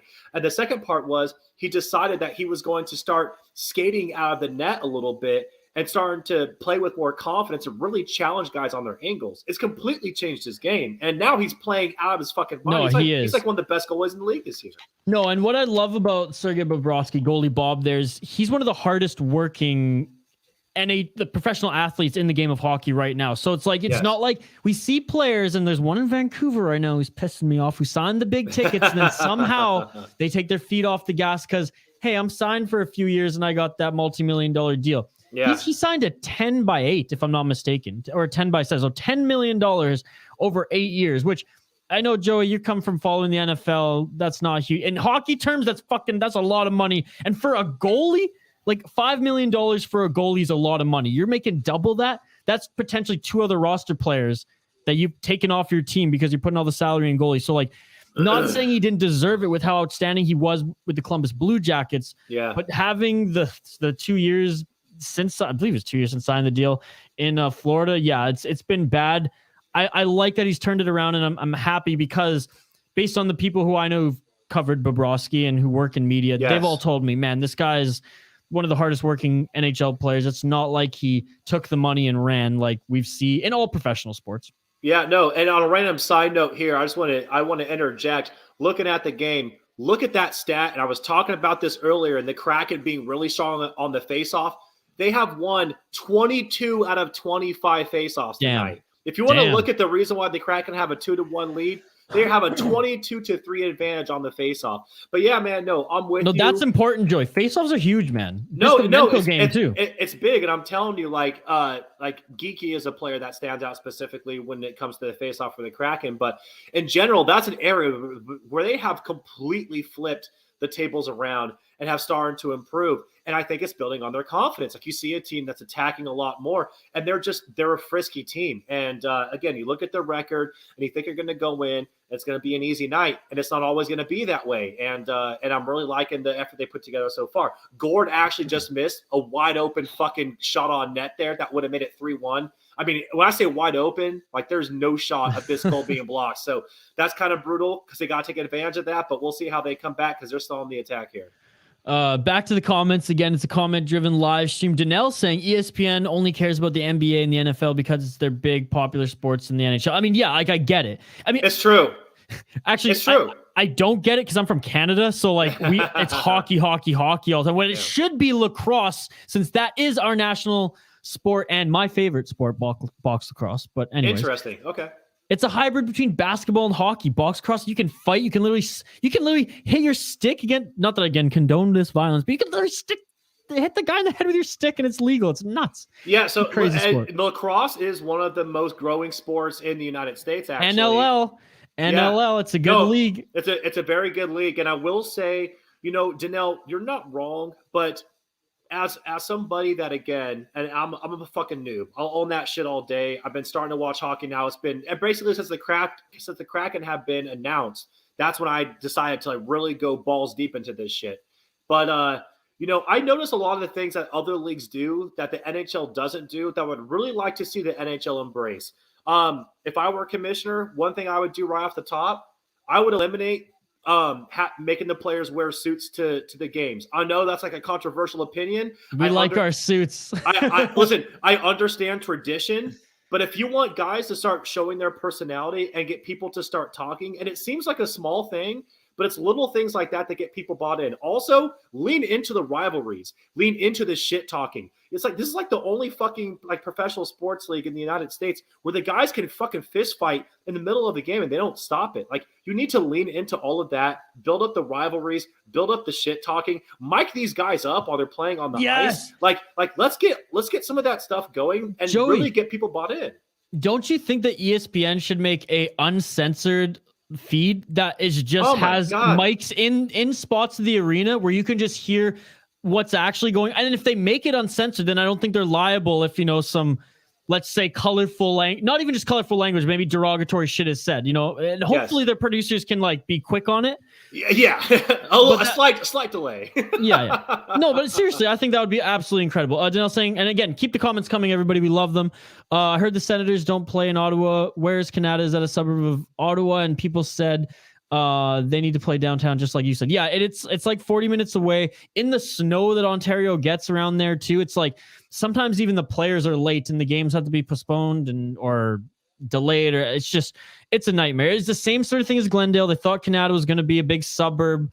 I guess popular suburb, for lack of a better term. It just popular suburb. It's like finding the nicest Applebee's. Who gives a fuck? Yeah, some houses went up. There's not even a mini mall. Yeah. No, I mean, like, seriously. I mean, I'm not trying to talk shit, but like that's just the reality of it.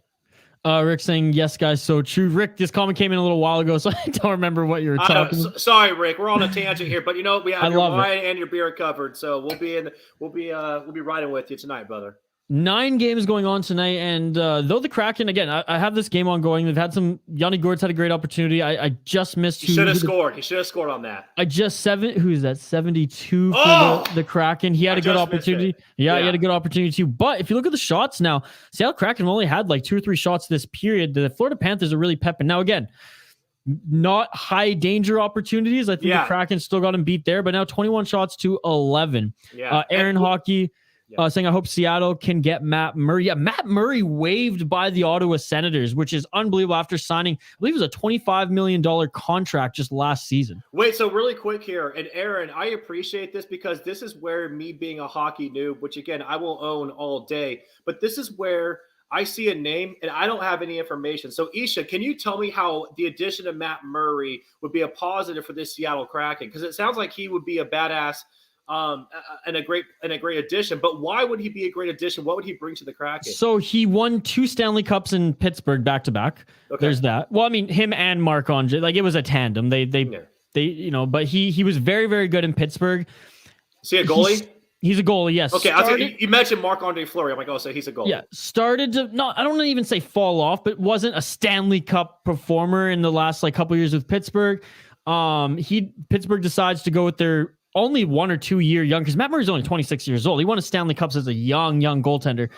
With the Pittsburgh Penguins, signed a big ticket with Ottawa and just has not performed. Now, Ottawa is a shit team and they know it. Like there's no ifs, ands, or buts. They are a rebuilding team with a very young core. He did have COVID-19 in the offseason and apparently had it really, really bad. And the symptoms were legit, and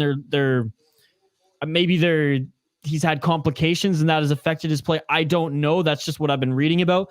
He's a shadow of what he was, and he's on a big ticket. So yeah, Seattle has the money to pay him, but are they going to take a chance with him? He's signed up for he's locked in for another 4 years. And again, $25 million contract in total. So I don't know. I have people who will die on the sword for Matt Murray. I know people.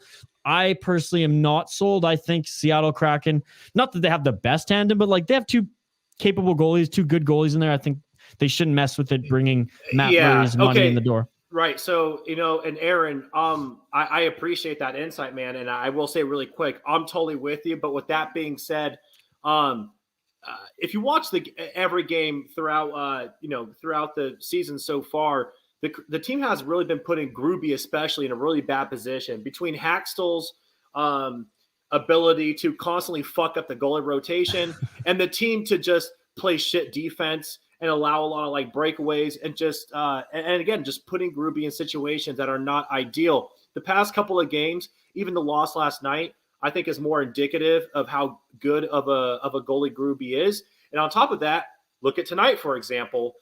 We have a lot of game left, but so far, Drieger is playing against one of the best teams in the NHL. He's playing damn good, and Joey Decord is no slack himself. No. I would be very surprised to see the Kraken go out of their way to bring in another goalie when, in my opinion, they should be focusing on a really strong center and another like a forward, like a wing to really come in, and a guy who can really score some goals and be a playmaker for the team. That's what I would like to see more than I would like to see a goalie brought in. Yeah, I mean, every team needs a top center. Like every team in the NFL needs a quarterback. Like every NBA team needs a good point guard, right? Like that you just need that to win every single day. But what the Kraken, I personally think, need more than anything is just scoring.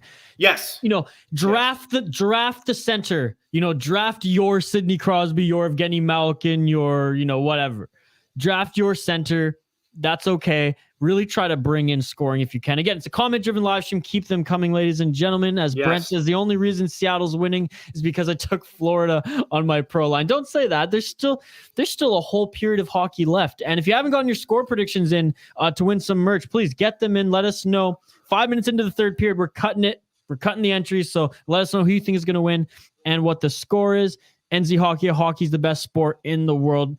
I'm pretty much there. For me, box lacrosse and hockey, they're my 1A, 1B. Like They're my sports. I love them. Dude, but also like fucking the fact that we have somebody here fucking watching from New Zealand just makes me the happiest person alive. Like, thank you for checking us out, and for everybody else that's here too. I just think that's awesome, man. Like, we have people from around the world watching us watch the Kraken together. It's a beautiful thing. Only fee kicks, Panthers, BSN. All right. Hope you enjoy the live stream, sir. And again, if you guys like what you see here, I mean, the Hockey Podcast Network YouTube channel, watch-alongs pretty much every single day of the week. So subscribe to the channel, like the video, and enjoy. Everyone who's a Seattle Kraken fan, and hell, if you're even just a general hockey fan, follow Joey's podcast. Joey, you want to give a quick plug to your podcast? Yeah, I appreciate that, man. So the podcast that we do is called What Lies Beneath, the Seattle Kraken podcast. We are on the Hockey Podcast Network. You can find us at Twitter, at Kraken Pod. And yeah, man, like, we're having a ton of fun. And obviously we cover the Kraken, but we do every episode, we do hockey history where we like kind of nerd out and go into like just some cool hockey shit. Like this past episode, we did Gordie Howe and the Gordie Howe hat trick. And kind of like the how that all came about, how he only actually scored 2. Gordie Howe himself only scored 2 Gordie Howe hat tricks over his 26-year career, and what like his son had to say about it and stuff like that. So please check us out. Give us a follow. We interact every day. We live tweet every game. So I appreciate everybody for the support. It means a lot. Gordie Howe is my favorite hockey player of all time, by the way. I absolutely love him. And I come out with the hot takes, right? Like, Gordie Howe's my favorite player, and I think Lemieux is better than Gretzky. So, I mean, there you go. No, we had this conversation because remember when Jeff said Gretzky was the best, and Jeff is my podcast co-host, and you were like, hey, tell Jeff it's all Lemieux. But I don't know if you got a chance to listen to the podcast. You know that Jeff told a story about when he met Gordie Howe at a Blockbuster video. Dude, I was swooning when I listened to that. Imagine it's amazing. And he's like, you know, he's at Blockbuster Video with a lady friend, and she's like, you need to step out because they're just bullshitting. And she's like, you need to step out of the line. Her eyes get big as shit, and he turns around and Gordie Howe is standing there, and he's like, holy fuck. The guy shakes his hand. It's a goddamn bear paw. I mean, the guy's so big. The guy's dude. He played on a line professional hockey with his sons. Like he like, man, he played until he was like 60 or something, or at least into his 50s. Like, what a beast, what a champion. Aaron saying in regards to Matt Murray, yes, who we were just talking about, he has a championship experience and he's won Stanley Cup rings. Yes, he has. Hey, Grubauer won a Stanley Cup with the Caps. Listen, man, like I'm totally with you, but I also think at least this is in my opinion, and I completely respect yours too. For me, like, the team is starting to finally figure things out, and as they do, the goalie play has been getting better. I think it's too early to say, fuck it, we're going to scrap one of these guys and bring in another high contract goalie. I really do. And look, Aaron here is saying he's way better than all 3 goalies. Look, he was way better. Right now, this season, he's not. Like, you can't argue that he is. I hope he gets. Look, I hope he's a Canadian boy, right? You know, part of Team Canada. Like, I want him to succeed. I don't think it's in the best interest of Seattle right now to take on that contract, because if it doesn't work out, they're going to have a hell of a time trying to get rid of it. No one's going to claim this guy on waivers again. Thanks for the comments, everyone. Keep them coming. Rick Smith says, just because sports are cheap don't mean they're the best. Hockey is fastest team sport, no doubt. Hacking, whacking, punching, and that's just first shift. And they play 2-3 times. Dude, Rick, I just want to say really quick that Rick is the fucking man. Like, everything Rick has shared tonight, I sincerely appreciate it. No, you're absolutely right, man. Like, listen, I'm a brand new hockey fan, and I could not be more grateful for the Seattle Kraken existing, because it gave me a reason to really jump into the NHL. And the more that I spend time researching and reading and watching and all that, the more I fall in love. It's a beautiful sport, and we need to find ways to get it to the masses, because people are really missing out, and I was one of them. Danelle saying dirty players in the NHL are Marchand, Wilson, and Gudis. Yeah, Gudis, in my opinion, is the biggest piece of shit. Like, can you tell me something about him? Because I don't know anything. Oh, well, just I mean, I shouldn't attack his like looks or anything, but it's just a smug look too. He's just got a face. He's got a punch me face, right? Oh, he's got just an open palm slap face, man. Like, he's a big brute. I believe he's a Czech player, big brute, and like, yeah, he's good at defense and just being an absolute dick. Like, I don't want to say like he's not dirty in that like Matt. I know you don't even know who Matt Cook is either, but those watching don't know who Matt Cook. Matt Cook is like try to rip someone's Achilles, like stomped on their skate dirty. He's not that, but he's close. Like he'll go for the knee on knee. You know, he'll try to he'll try to break your arm if he can too in a scrum. Like he wants to hurt you more than anything. Gudas. I'm trying to think of like the equivalent of that in another league, and the name is slipping me right now. But I have an NFL, equivalent on the tip of my tongue. And when I remember it, I'm sure I'll blurt it out at an inappropriate time. And it looks like we have a penalty here on, I believe it's Seattle for holding. Yeah, right in front of the net there. So Seattle will go on the penalty kill here. Donnell, just to quickly before we move on here. Tom Wilson, 100% a dirty player because I am a Capitals fan, though. It's like he's one of those who like you love him when he's on your team. But again, I there's no doubt in my mind that he tried to decapitate Zach Aston Reese like for the Penguins. Like I will not defend his actions, but I was a Canucks fan too. Alex Burrows, he was a dirty player. Love that. I love Alex Burrows being on the Canucks team, but if he was on any other team, you better believe I would hate him. Marchand, yeah, I mean. I just thought of the equivalent, Pac-Man Jones in the NFL. And if you know who I'm talking about, you know who I'm talking about. That guy's dirty as fuck. Rick Smith saying Sabres might get Murray. They need goalie bad. And the Sabres have nothing to lose right now. Like they're playing well. They're winning games, but overall, like the franchise, they have a few pages to flip before they're back in, back in competitive tier, I imagine. Rick giving us an update around the NHL. The Kings are up 1 over the Sens. I said that was the dog game. Like I would care less out of all the games. That was a game I just was like avoid. The Kings have a great prospect pool. The Sens have a great prospect pool, but that is not going to be a clean hockey game. And I'm not talking dirty as in like Gudas and Wilson dirty. I'm talking just like sloppy, just sloppy hockey. Rick saying Kraken needs some love. New NHL team, happy for them.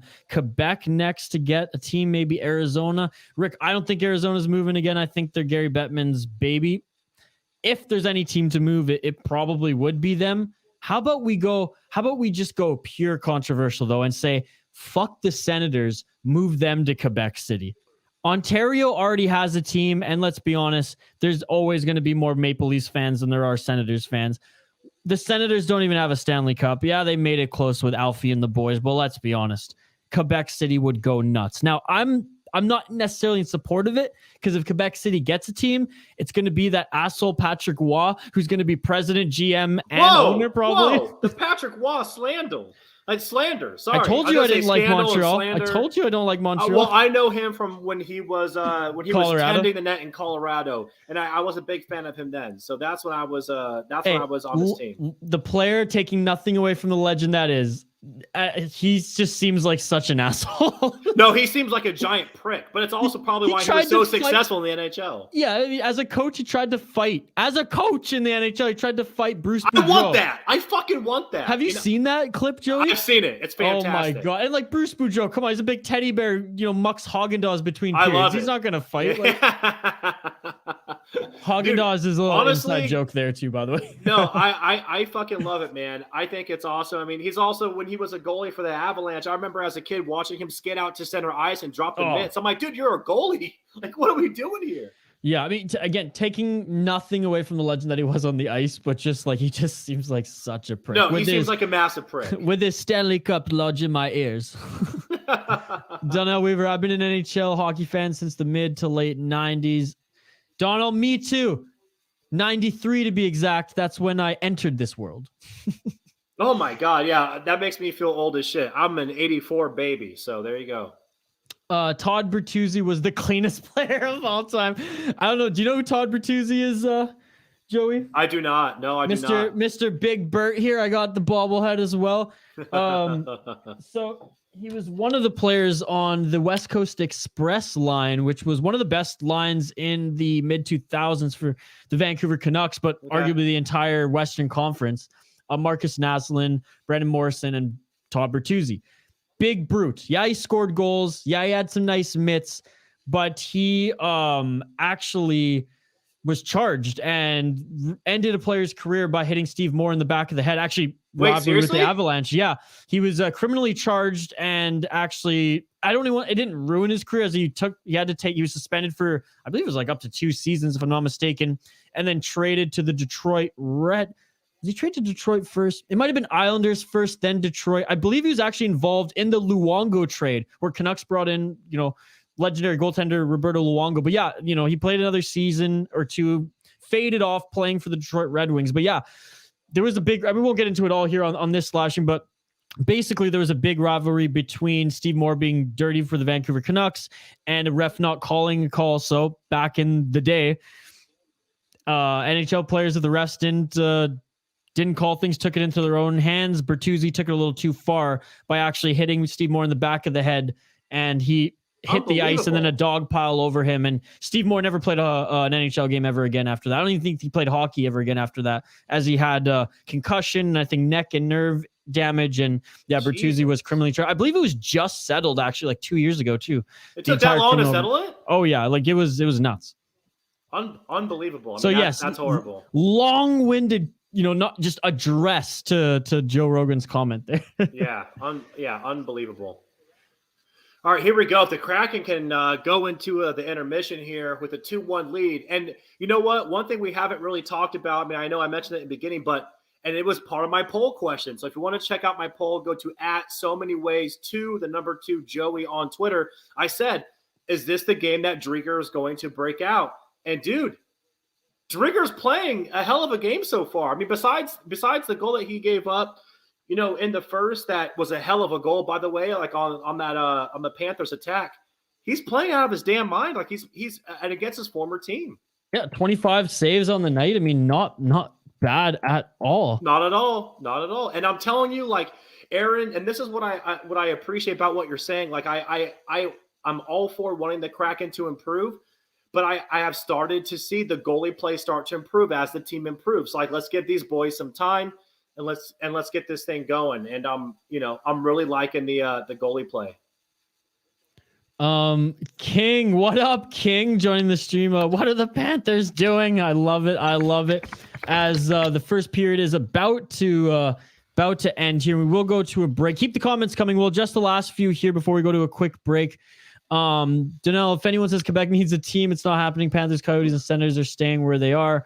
And never liked the Nordiques logo, never knew what the logo meant. It's an igloo. Janelle. It's an igloo. It's Canada.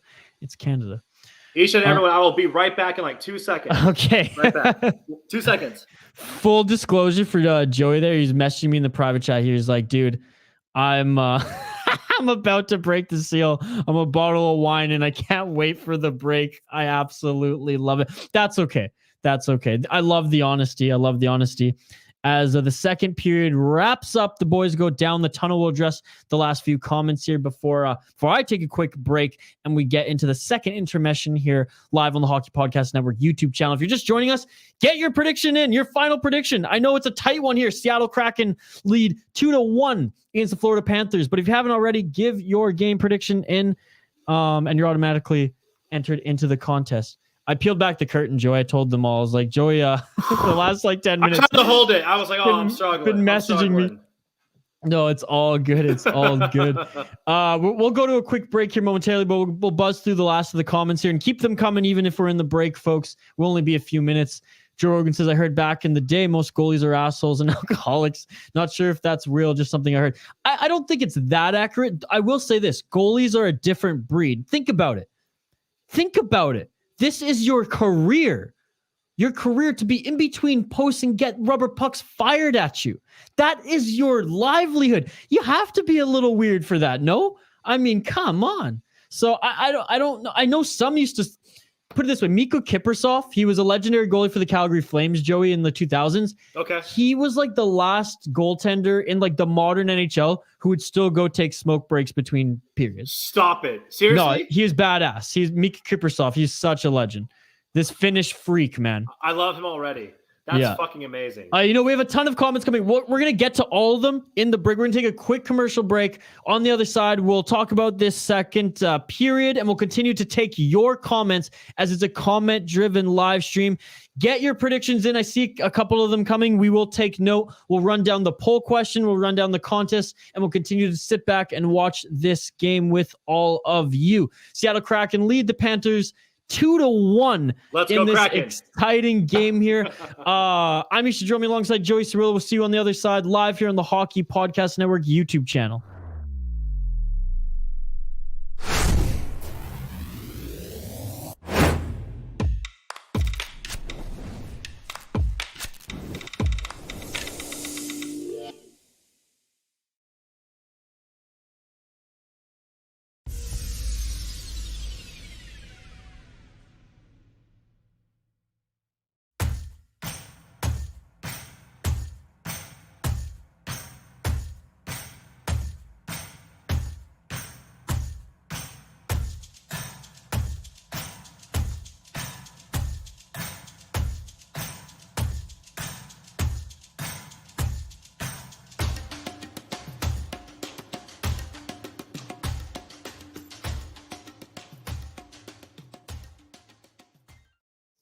And we are back live here on the Hockey Podcast Network YouTube channel.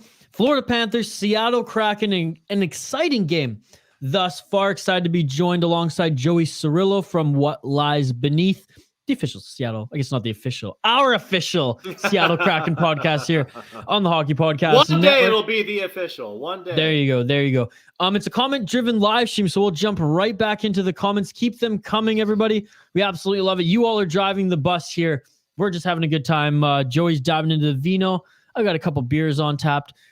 Just opened a Cliff Bar too. That's going to get me through the rest of this stream. I know. I have a whole thing of fucking grapes, like a psychopath. Oh, love it. Yeah. Love it. Rick Smith saying Quebec, back to the expansion. It's not expansion, maybe relocation talk here. Quebec City has a building built. That's why I said that. Yes, they do have a building built. And look, they've had that building built now for like 6 years. So it's no longer a new building. Like sooner or later, it's just going to be another big event center in the city of Quebec. And it's going to have to get a facelift if a National Hockey League team moves there. There's another expansion, which I can't imagine there's another expansion. Hell, even in my lifetime. Like, I don't know. Wait, so I don't understand that. And again, this is where the newbie hockey in me comes out. How the fuck do they have a new building that's been there for 6 years and not doing anything with it? I don't understand that at all. Well, one thing is the Canadian dollar these days, even before COVID, not great. Not great compared to the Americans. What was once on par is far from it. So it's not lucrative for the National Hockey League, American company right now, to start another team in Canada where they're already probably going to lose money right off the hop. Now, not saying that Quebec isn't going to generate revenue, because it is, but like you're competing with the Montreal Canadiens, an original six team. Yes. They've had financial issues in the past, which is why the team actually relocated, though I imagine completely different ownership right now who will be willing and able to support the team.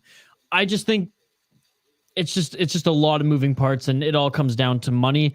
And right now, there's 32 teams. The league is even. Why make it uneven again by either expanding with another one or giving up on a team that right now we're like we already talked about, the Florida Panthers? I mean, the ownership covers the losses of that team. The team is playing well right now. Arizona, if they were going to move, they would have moved already. And by the way, the Arizona Coyotes they almost were the Seattle Kraken I believe it was 2015. Like before the lease was re-signed in Glendale, that there were trucks idling with all hockey gear that was going to be shipped up to Seattle. Like it was going to happen. I was reading articles about like semi-trucks idling, waiting to ship gear. Like that's how down to the wire it was before, Yeah. So like if they were going to move, it would have happened. I agree with Danelle. I think they're here to stay. Okay. No, that's super interesting. And again, all things that I did not know before. So that's I can't believe that. Just picturing trucks idling, just sitting there being like, we're ready to do this, man. Like this is where y'all are going. And then for it to not happen, it's pretty mind blowing.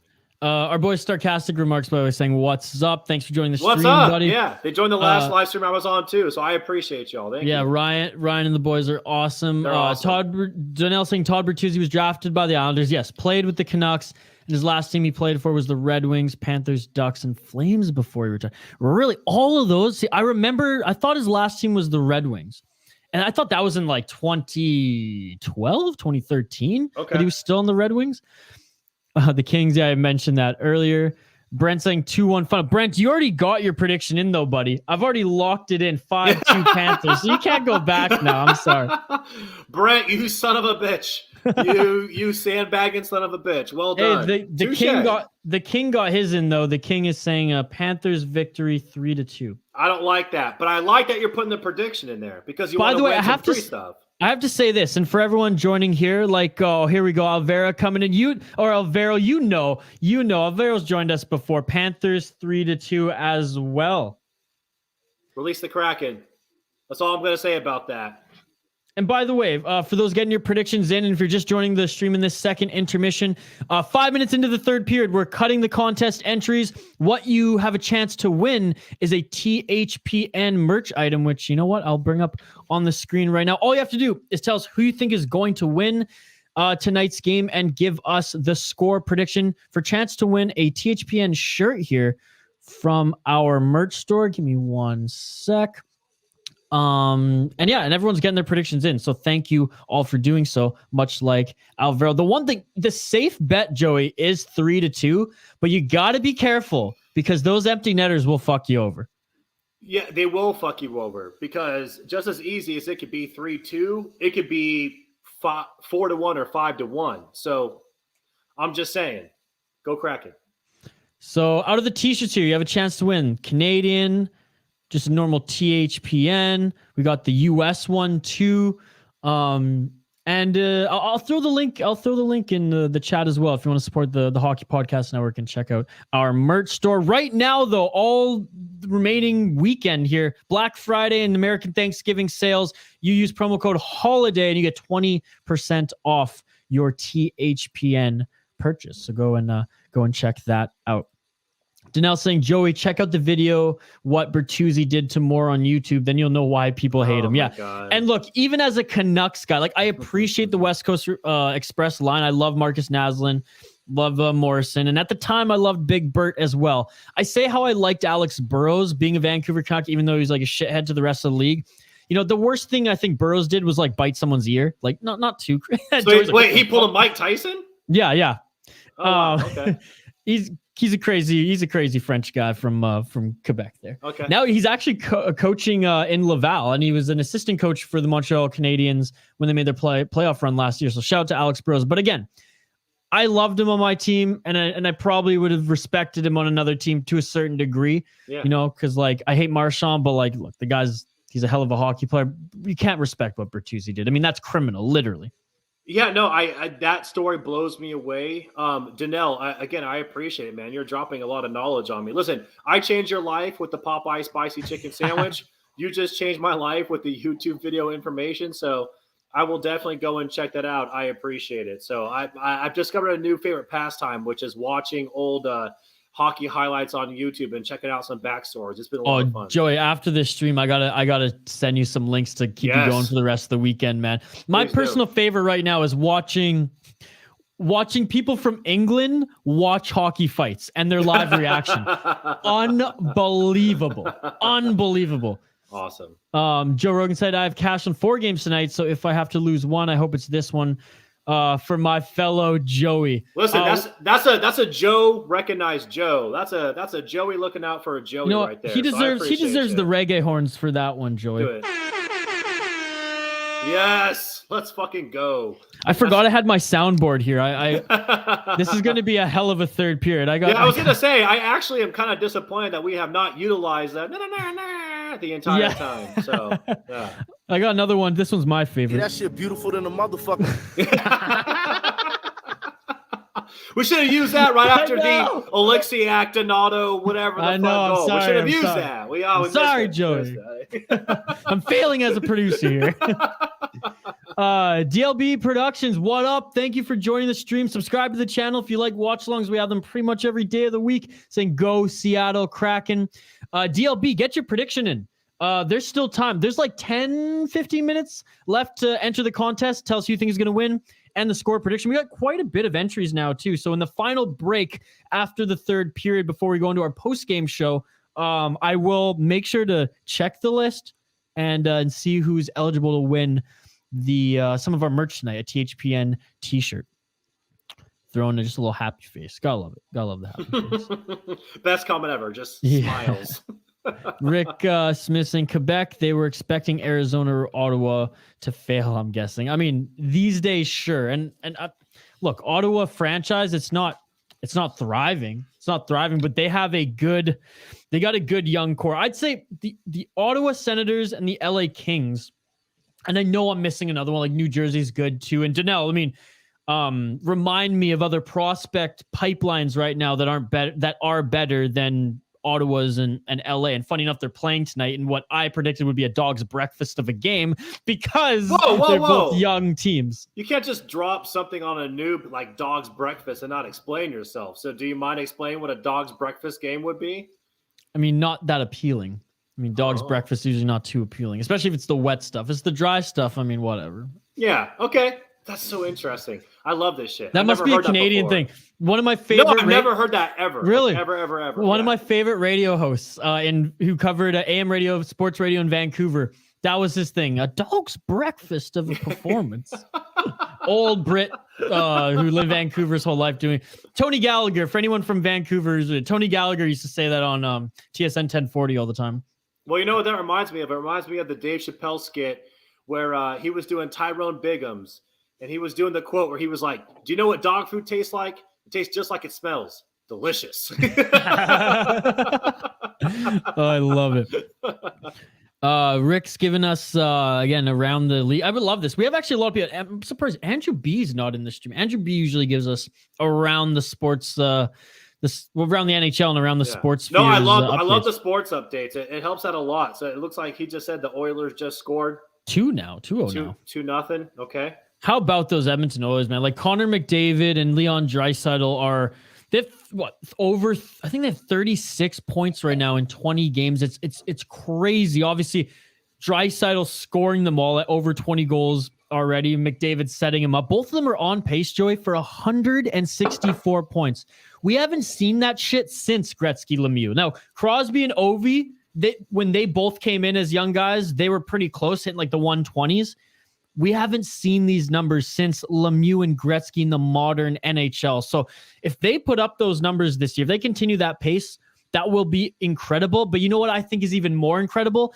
Alexander Ovechkin, who is 10 years the elder of them, is right behind them with like 1 point off. The guy he's going to beat Gretzky's record in like 3 or 4 years, which is unbelievable. Yeah, no, and he had a hat trick. What was it, last night? I mean, the guy is playing out of his fucking mind. And like you said, 10 years the elder, and his level of play has been incredible. In fact, the game that they played in Seattle, which the Kraken, handled business and took care of the Capitals, it was really great, though, too, because Ovechkin did score a goal that game. It was the second goal and the final goal for the Caps. But it was really cool because it's one of those moments where it was like, as a Kraken fan, I'm happy because I got to see the team win a game.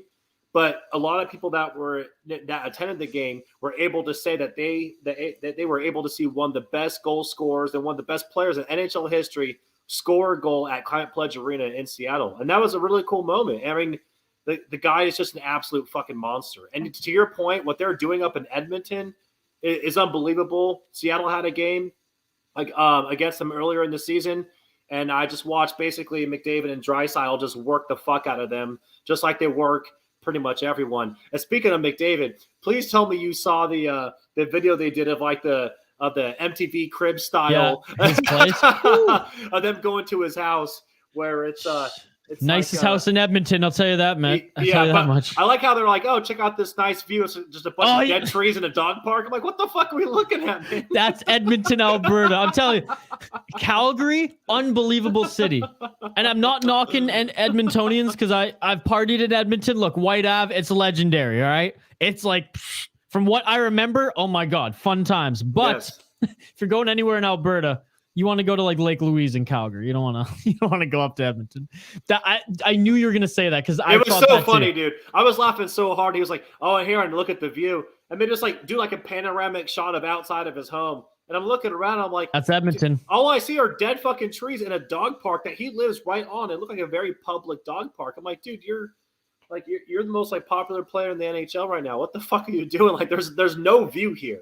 Like, see, Joey, that's a Canadian superstar in the NHL versus like a Canadian superstar in the NBA. Because you think Andrew Wiggins would have a place like that in Edmonton? Fuck no. He's living in LA, even if he doesn't play for an LA team or Golden State. Yeah, he lives in California in the off season. Yeah, he's got a pad and it's exactly. He's looking at the beach and all that shit, and he might have like a condo for the hometown. Exactly.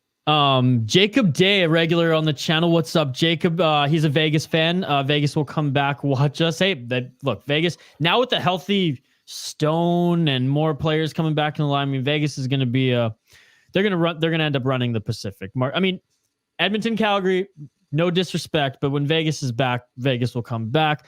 Rick Smith, yes, so true. OV smoking.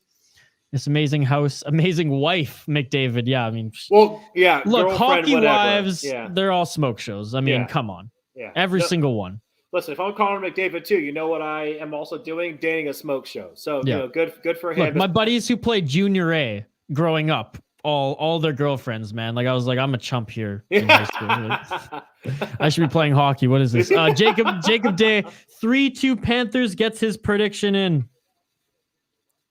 A lot of 3-2s. I'm telling you guys, the empty net's gonna fuck it up. I'm just saying. Listen, if it's 4-1 or 5-1 Kraken. Yep.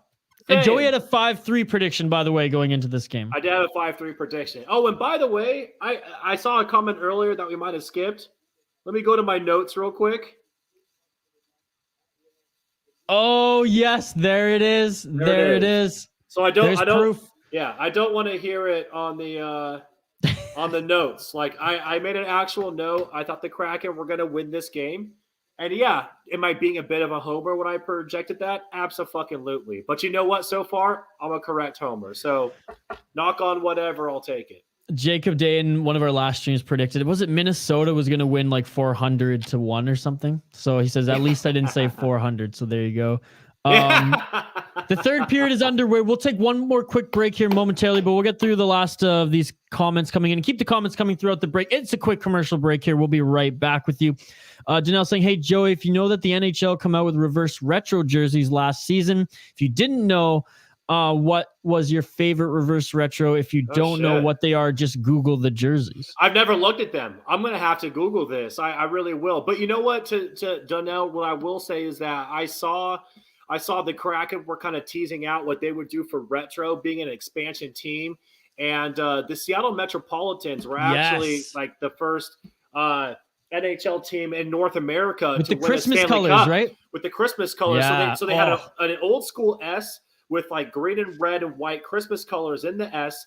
And I saw kind of like a play on that for the Seattle Kraken. Dude, I would be like, take my fucking credit card, take all of my money. I will buy that in a heartbeat. So if that's something that's an option, then I'm all for that. And again, it's a homer pick, but I think it's the correct homer pick. Also, first team in North America win the Stanley Cup. Or in the United States, rather, to win a Stanley Cup, the Seattle Metropolitans. Yeah, and you know that team over on Vancouver Island, they brought the Spanish flu to Vancouver Island in freaking 1914. So thank you very much. And it's also the reason why they ceased to exist was as a result of the Spanish flu. Like how fucking crazy is that? But how crazy is that? Full circle, two fucking pandemics, and Seattle as a hockey.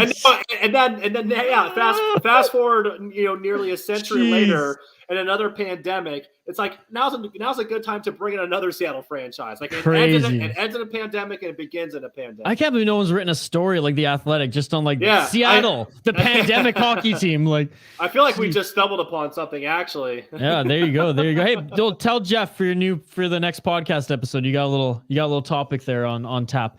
Yep. All right, we'll jump to break in a second here. We just want to give a shout out to Patrick. Greetings from Poland. Yes. I love it. Thank you so much. What time is it in Poland? Let us know. Please. Let us know in the comments. We'll address that on the other side. Quick break again, like 30 seconds here, and we will be back to watch this third period with you all. 4 more minutes, and then we'll cut the contest. So get your predictions in for the contest live here on the Hockey Podcast Network YouTube channel.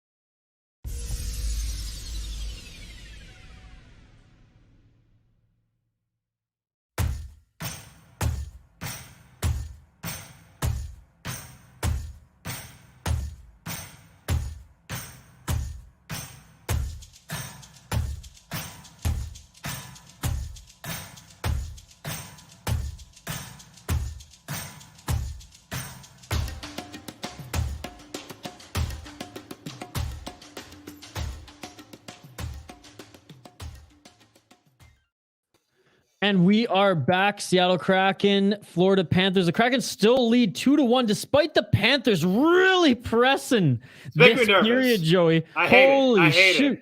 27 shots to the Panthers, 18s. I'll bring up the stats here in a second. I mean, what are you hoping to see from the boys here? I know they still have the lead, but it looks like, well, I don't want to say that they're taking their feet off the gas, but holy are the Panthers pressing down right now. Yeah, no, and you know what? Again, this goes back to my Twitter poll. I said, is this going to be the game that Drieger really breaks out and has, the best game of this season for him so far against his former team? And so far, he, knock on whatever the fuck this is, so far he's doing that. Like he's playing really, really well. For the most part, the Kraken have done a good job in limiting Florida. And some really dangerous shots there. But with that being said, they're on the attack. I mean, holy shit. Like, they're really pressing. So the Kraken are going to have to figure out a way to get this done. Yanni Gourde in the second period, missing that wide open shot on net. That was big time. Like that 3-1 cushion right now would be looking a lot nicer. 1 minute left. I just gave the last call in the chat here. So if you're just joining the live stream, get your prediction in for a chance to win some THPN merch. If you want to check out our merch store, we're giving away a shirt in the post-game show here for the person who predicted the correct outcome of the game. And Patrick, am I saying your name right, Patrick? By the way, correct me if I'm wrong here. In Poland, it is 2 a.m. Is it 2 a.m. on a Saturday or is it 2 a.m. on a Sunday? That's what I want to know. Dude, the fact that we have somebody here from Poland, we have somebody here from New Zealand. I'm sitting in New Orleans. You're sitting in Vancouver. Like, it's amazing. It's fucking incredible, man. Like you can't ask for more than that. So I'm grateful for everyone that's tuned in. If this is your first time, thank you for checking us out. Please subscribe. Give this live stream a like. And again, thank you. Holy shit, he said Sunday. Oh, see, I knew it. You're in the future. You are in the future. God. It is Saturday for me, anyways. It is 5 p.m. on a Saturday. Joey's a couple hours ahead, right? I'm 7 p.m. Yeah, you're Saturday. Central Time. 7 p.m. Yes. So you're in the. How's the future? I mean, give me some sports lines right now. Let's go. Where's the almanac? Marty McFly style. Is it just robots on skates? I don't know what you're watching, man. I don't know what's going on here. Yes, good. I'm Patrick. Well, Patrick, thank you so much for joining. Yes, we love that you're tuning in. We love that you're a hockey fan. I mean, subscribe to the channel. We have watchalongs every single day at, hopefully more appropriate times for you, since holy smokes, it's 2 a.m. on a Sunday and you're joining us. That's amazing. Yeah. No, again, Patrick, you're fucking awesome. And fan is the easy way to describe you. If you're up at 2 a.m. on a YouTube live stream for the game, then you're a fucking super fan. Thank you for being here. Joey, as an American, I know you probably follow the Olympics. Obviously, you guys usually lead Canada in Olympic gold medals at the end of the day. I mean, you're on the summer side, your wrestlers are second to none as well. But on the winter side, are you as invested as the Summer Olympics? For example, 4 hockey games, are you waking up at 2 a.m. to watch Team USA play hockey?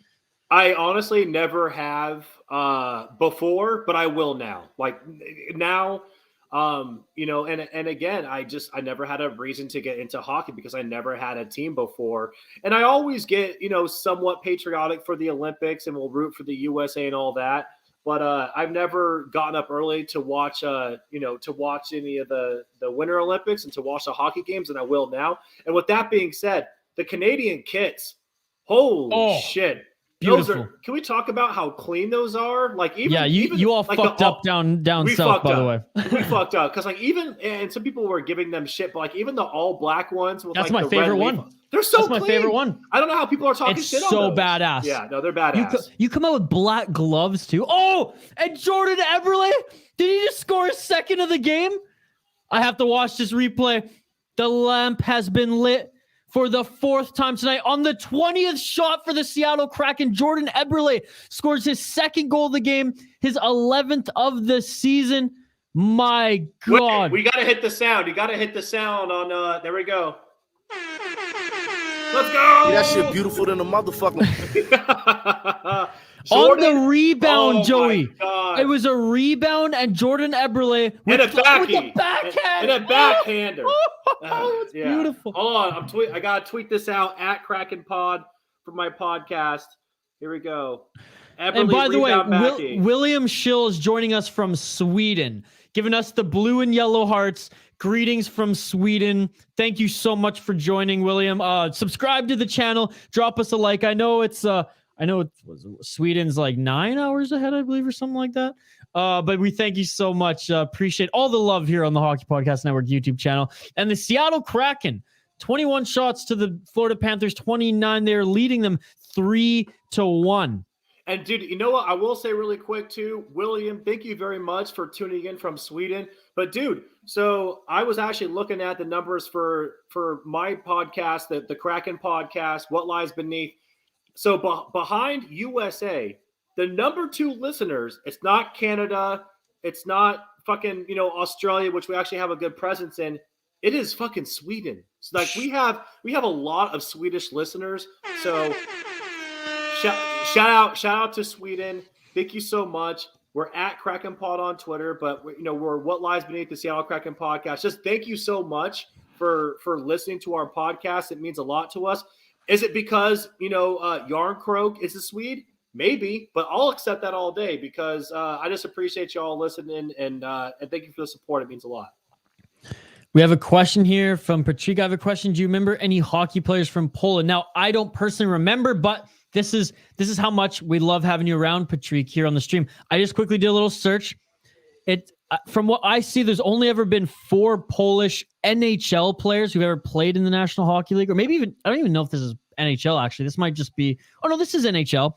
In 1972, oh man, I don't want to butcher your brethren's names here. Joe Jerwa, that's a good one. In 1907, in 1973, and in 1927. So in the 70s and early days, there were some Polish pro hockey players. Again, I don't want to destroy his name, but Marusis, I believe is the first name. 745 games, 215 goals for 435 points. Again, I think that's early NHL or professional hockey, but those are the only 4 Polish players that I see.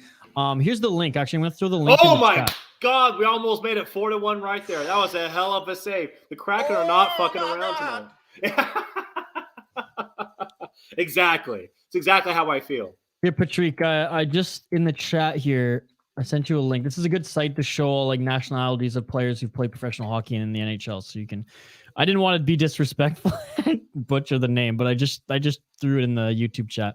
Hey, good on you for trying. Danelle says this has nothing to do with hockey, but have you guys checked out the 2 episodes of Hawkeyes yet? It's pretty good. I haven't, Danelle. I haven't. Joey? I have not. No, I'll have to check that out. I appreciate Danelle has always looking out for us. Yeah, no, seriously, this is great. Rick, wow, I'm still in it. 3-2 Kraken. There's a lot of 3-2 Kraken entries, so we're gonna probably be doing a draw if that's if the Florida Panthers get another goal here soon. God, Eberle, what a beautiful fucking dude. I love Eberle. I started calling his backhanders. I started calling them backies, and it's actually caught on with our podcast listeners. So now every time there's a backhanded goal, everyone calls him a backy. That was an Eberle rebound backy, and it was fucking beautiful. I mean, holy shit. The Kraken, That shit beautiful than a motherfucker. the Kraken are not messing around tonight. I mean, they really showed up, coming out ready to play. And yesterday, maybe it was jet lag, whatever it was, but they shook the dust off. And with that being said, can we also talk about Drieger, who was my poll question to start the live watch along? And Drieger has really been standing on his head all game. He's been playing out of his mind. It's the best game that he's played all season, and it's come at a great time for the Kraken. No, absolutely. Rick's saying he switched to beer now, so there you go. That's awesome. Smart, because I have not, and I've already broke the seal because I'm apparently a fucking toddler. So good on you, Rick. Thierno Suervo, I like that. I want the Panthers to win. Well, there you go. Sorry, Thierno. Don't know what to tell you, bro. Look, there's still some time left in this game. The Panthers only down by 2. I saw what the Capitals did the other night. They came back real quick. So, hey, talented teams can do that in the NHL. Danelle saying, what are your thoughts on the first ever Devils alternate black jersey on the word mark that says jersey in the front? Shocked Martin Brodeur was the designer of the jersey. I don't see the jersey selling. Danelle, I said this on my podcast, The Soda Pod, that, look, is it creative? No. We can get that out. It is not creative. Does that mean it's a bad jersey? No. It's college-style jersey, which, is there a place for that in the National Hockey League? Maybe not. Personally, if you're asking me if I like it or not, I like it. I like the jersey. Do I love it? No. Do I hate it? No. The Minnesota Wild just had a word crest jersey that said Minnesota. I thought it was beautiful. Sure, maybe the color scheme had something to do with that, but I think black jerseys are dope. I think it's just do too. Like, yeah, man, like you said, the Team Canada one, the Blackhawks had one a couple years ago. I believe their Winter Classic was, but like especially with the black gloves too. Like what a presence you have there on the ice. So again, I understand I don't understand the outrage for it. Will it sell well? Probably not. But again, I don't think it's a bad jersey. I think it's not creative, but I don't think there's anything wrong with going college style in pro sports. I really don't. Yeah, you know what? I mean, the only thing I will say to that is, listen, if I'm playing hockey and somebody said, hey, do you want to murder out your fucking kit tonight? The answer is absolutely yes. Like, I want the all black. The black gloves are sick. I'm all for it. Suki saying Panthers about to sell my parlay. Suki, I'm sorry, my man, but thanks for joining. We appreciate it. For everyone who joined the live stream, subscribe to the channel. We have watch-alongs every single day of the week. Drop a like on this video as well, as we really appreciate it. And you know what? I will say something really quick too on that Eberle play. I know he's getting a lot of love, but I just saw the replay really quick, and what happened was Yanni Gourde was the one that had the active stick that actually poked the puck away from a defender, and then he put the shot on goal that Eberle got the rebound on. And so Yanni Gourde has had a chance to score a couple times tonight, one being a wide open net, and he kind of fucked it up. But that was the play of the game right there, because that set up the goal of the game. And so, Yanni Gourde came back and he made the play that got the Kraken a 3-1 lead right now. Hey, Venny Venomous saying, go Kraken. Joe Rogan saying it's over for panties. Night, panties. Night. Alyssa Cotter, thanks for joining us. Can we see the game? Go to Google and check out NHL 6-6. Then you'll be able to see the game. That's all we can say about that. Rick Smith saying, I got a chance to wear a black for Team Canada with hockey stick style, sweet looking. That's awesome, Rick. That's badass. That's so sick. Yeah. Let's go, Canada. Yeah, he meant wear. Yeah, no, totally get it. But that's awesome. Awesome. 9 minutes left. Yeah. This it's been an exciting game. I know, right out of the first period, goals left, right, and center. But credit to the Seattle Kraken. I mean, Drieger's played a good game, 30 shots on net for the Panthers right now. Yeah, by far his best of the season. And, this is exactly what the Kraken needed to do tonight after coming out flat against Tampa Bay. But again, their past 3 games against, 3 of the best teams in the NHL, they're really starting to show out and gel as a team. And, it's showing, man. I mean, they came out tonight, and again, when you're the Panthers, you come out and you look at their record and you think it's going to be a rollover game, and they play with a lot of enthusiasm. And the thing is, too, is they might not have a lot of skill, like you and I were talking about earlier, Isha, but what they do have, and again, they haven't showed it statistically because they've been put in some bad positions, but their goaltending, when they're playing the right way, should be, at least on paper and in theory, fucking like one of the best goalie tandems in all the NHL. And over the past 4 games, they're really starting to show that these goalies are not to be fucked with. Nots to be fucked with. Nots to be fucked with. Donnell saying the Devils black jersey is a copy of the Blackhawks Winter Classic jersey and a mix of the Islanders, which, by the way, the Brooklyn Islanders jersey, I loved that one too.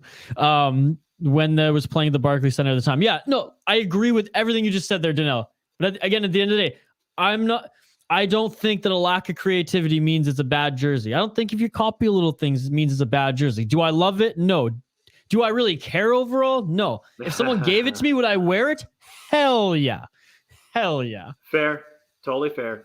King saying, hate it when a bottom team beats a top team, especially in a high scoring team. I mean, I was just thinking here, King, that this is probably really frustrating for the Panthers too. Because they lost against the Washington Capitals, a game where they, if I'm not mistaken, the Panthers scored the first goal in that game. Washington came back. Ovechkin, by the way, getting the hat trick after taking a fucking puck to the face in the first game. Yeah, took a puck to the face. And I know he's done that in the past before, and I can't remember who he played against, but there was another game where he took a puck to the face and actually ended up scoring 4 goals in that game. So this is not the first time that he's taken a puck to the face and said, fuck you, come out, and has completely dominated. So he's built different. I mean, he's just different, dude. Dude, he's a Russian machine. Have you seen, like he doesn't have a professional athlete's body. Like, he's eating pasta and drinking Coronas after every game. Like, this guy is just, he's 37 years old? Like, when is he going to stop? And now he's got great commercials to boot. Like, he's got hilarious commercials where he's like hanging out with his teammates on the couch and they refuse to leave the house, and it's just comical as shit. Like, dude, no, you have to look up some of his old, like, he's been in the commercial game forever. He used to what the fuck? Come on, Kraken. Great block. He used to be a Mr. Big chocolate bar ambassador.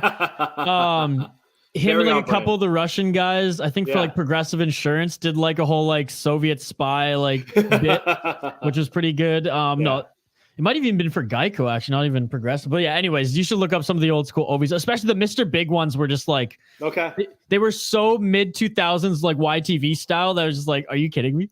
A 20-year-old Ovechkin. Oh my God, it was hilarious. I'll have to check that out. That's fucking hilarious. Yeah, I didn't know about any of that. Danielle saying Devils should have had their logo in front. Maybe it would have looked better. Maybe. Yeah, maybe. Yeah, but you know what, Danielle, I'm with you. And again, I don't have much of an opinion as a new hockey guy. But when I see a jersey and the front says Jersey, and I'm like, it was the worst logo design I've ever seen. And they actually trolled themselves. They had a tweet that followed up with a hat that said hat. Dougie Hamilton wearing it. Yeah, and I'm laughing my ass off. But it's like, this literally looked like a fucking 12-year-old went on Microsoft Paint and made some shit up, and the Devils decided to adopt it as part of their kit. So it cracks me up. I think it's a horrible look, but to Isha's point, if someone gives it to me, am I going to rock it? Probably. Rick saying Ovi beer belly, great attitude, fun to watch on and off the rink. Yes, like when he won his Stanley Cup, the guy partied harder than I think any professional athlete to win any championship. Yeah, as he should. If he wasn't drinking himself to the brink of annihilation, then he wasn't doing it right. But he did it pretty damn good. I remember even watching some of that myself.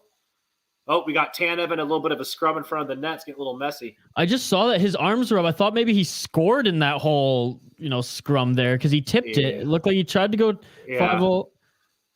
I think he just put his arms up to be like, oh, I'm clean, didn't do anything. Man, I love Brandon Tanev. Like, I grew up watching Chris Tanev play for the Vancouver Canucks. Yeah.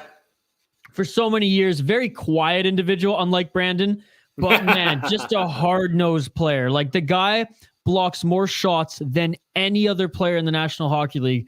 So will do anything to help win. And both of them had a late start in hockey, really getting into it later in life. I believe it was like 16, 17 is when they actually got into playing competitive hockey. And I know Brandon Tanev went the NCAA route to a better team and almost won an NCAA championship, whereas like Chris Tanev went to some like rinky, I think went to like Bowling Green or some shit. I have to look it up, but like some random university, and still worked his way up, played in the AHL and was called up from the Vancouver Canucks. These guys weren't drafted.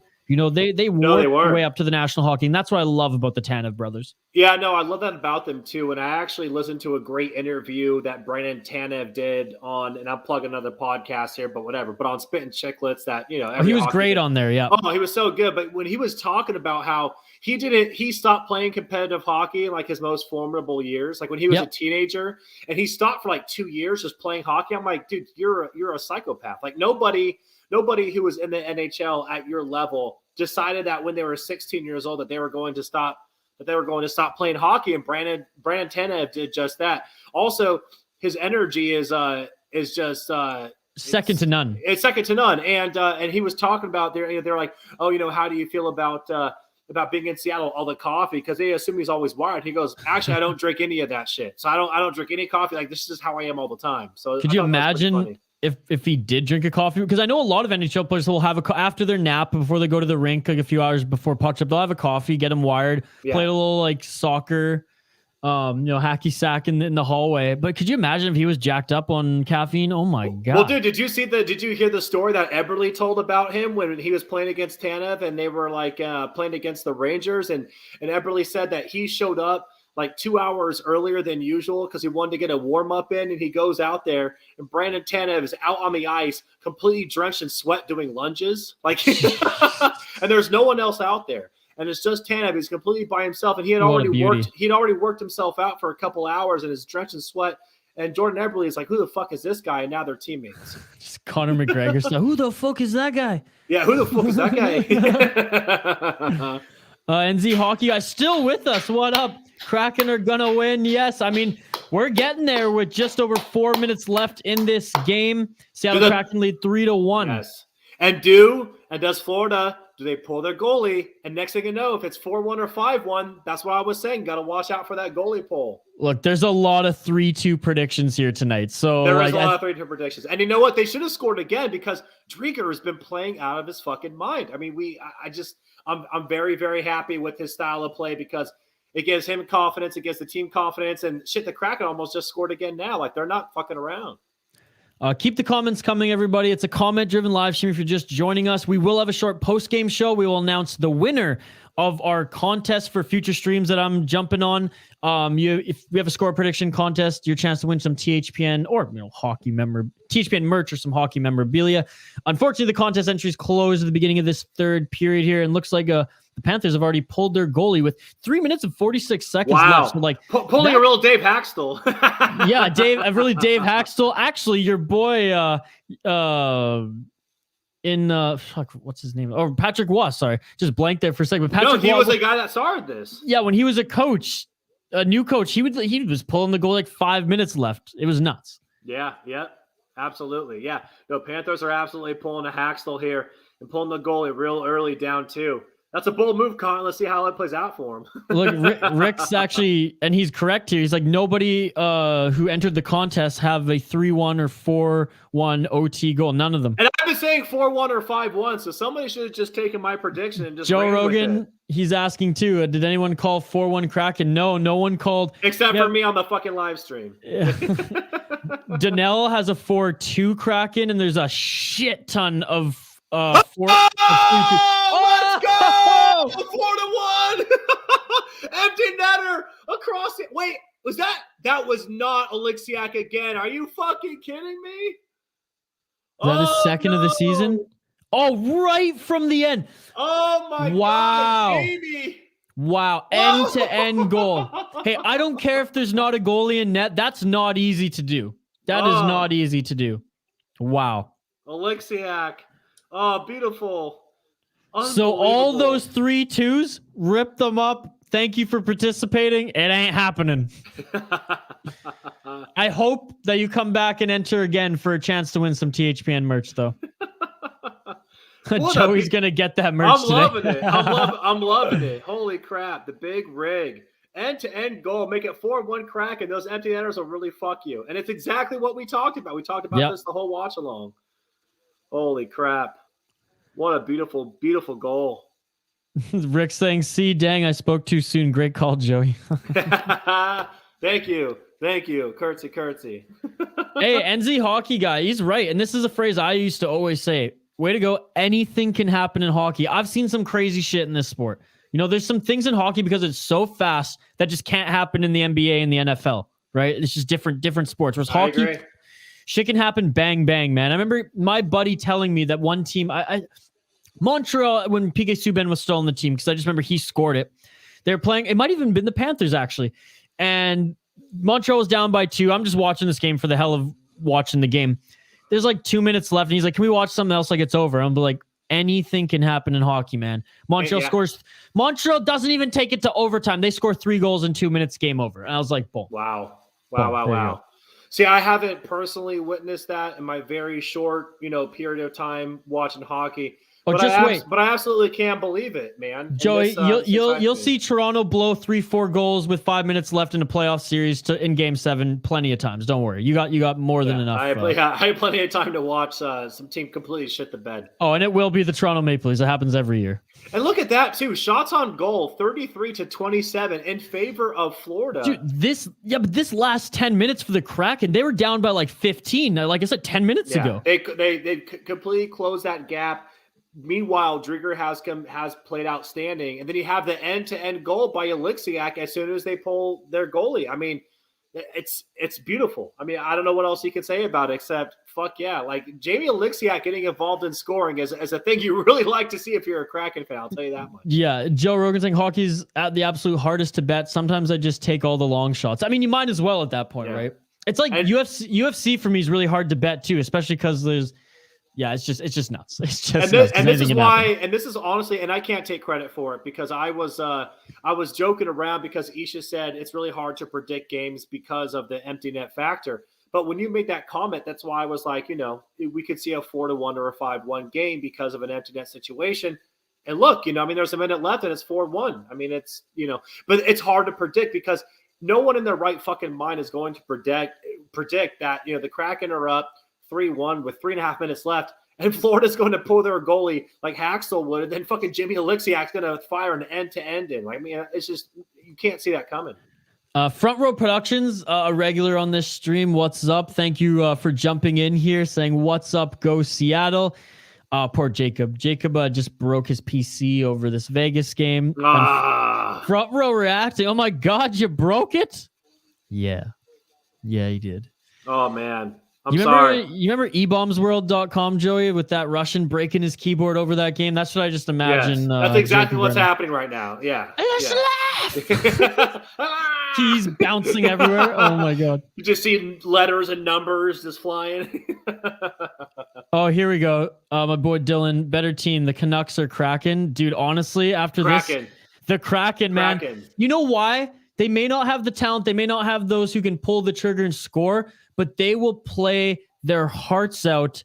And if a team slips up, much like the Florida Panthers did in this game, despite playing a very good hockey game in their own right, since they're one of the best in the league, yes, the Seattle Kraken were still able to come out on top. And Jordan Eberle with 2 goals, what a beauty. And they just never stop trying. No, so, and also the Kraken. And I will take the Kraken. And again, I know I'm being a fucking homer, but Dylan, the reason why I say that is because like the Canucks have had time to get in sync and figure it out together and develop an identity. The Kraken are still figuring it out. And if you look at their last 4 games, like the Capitals, the Hurricanes, the Lightning, and then tonight they have the Panthers. And those games, they are 3-1.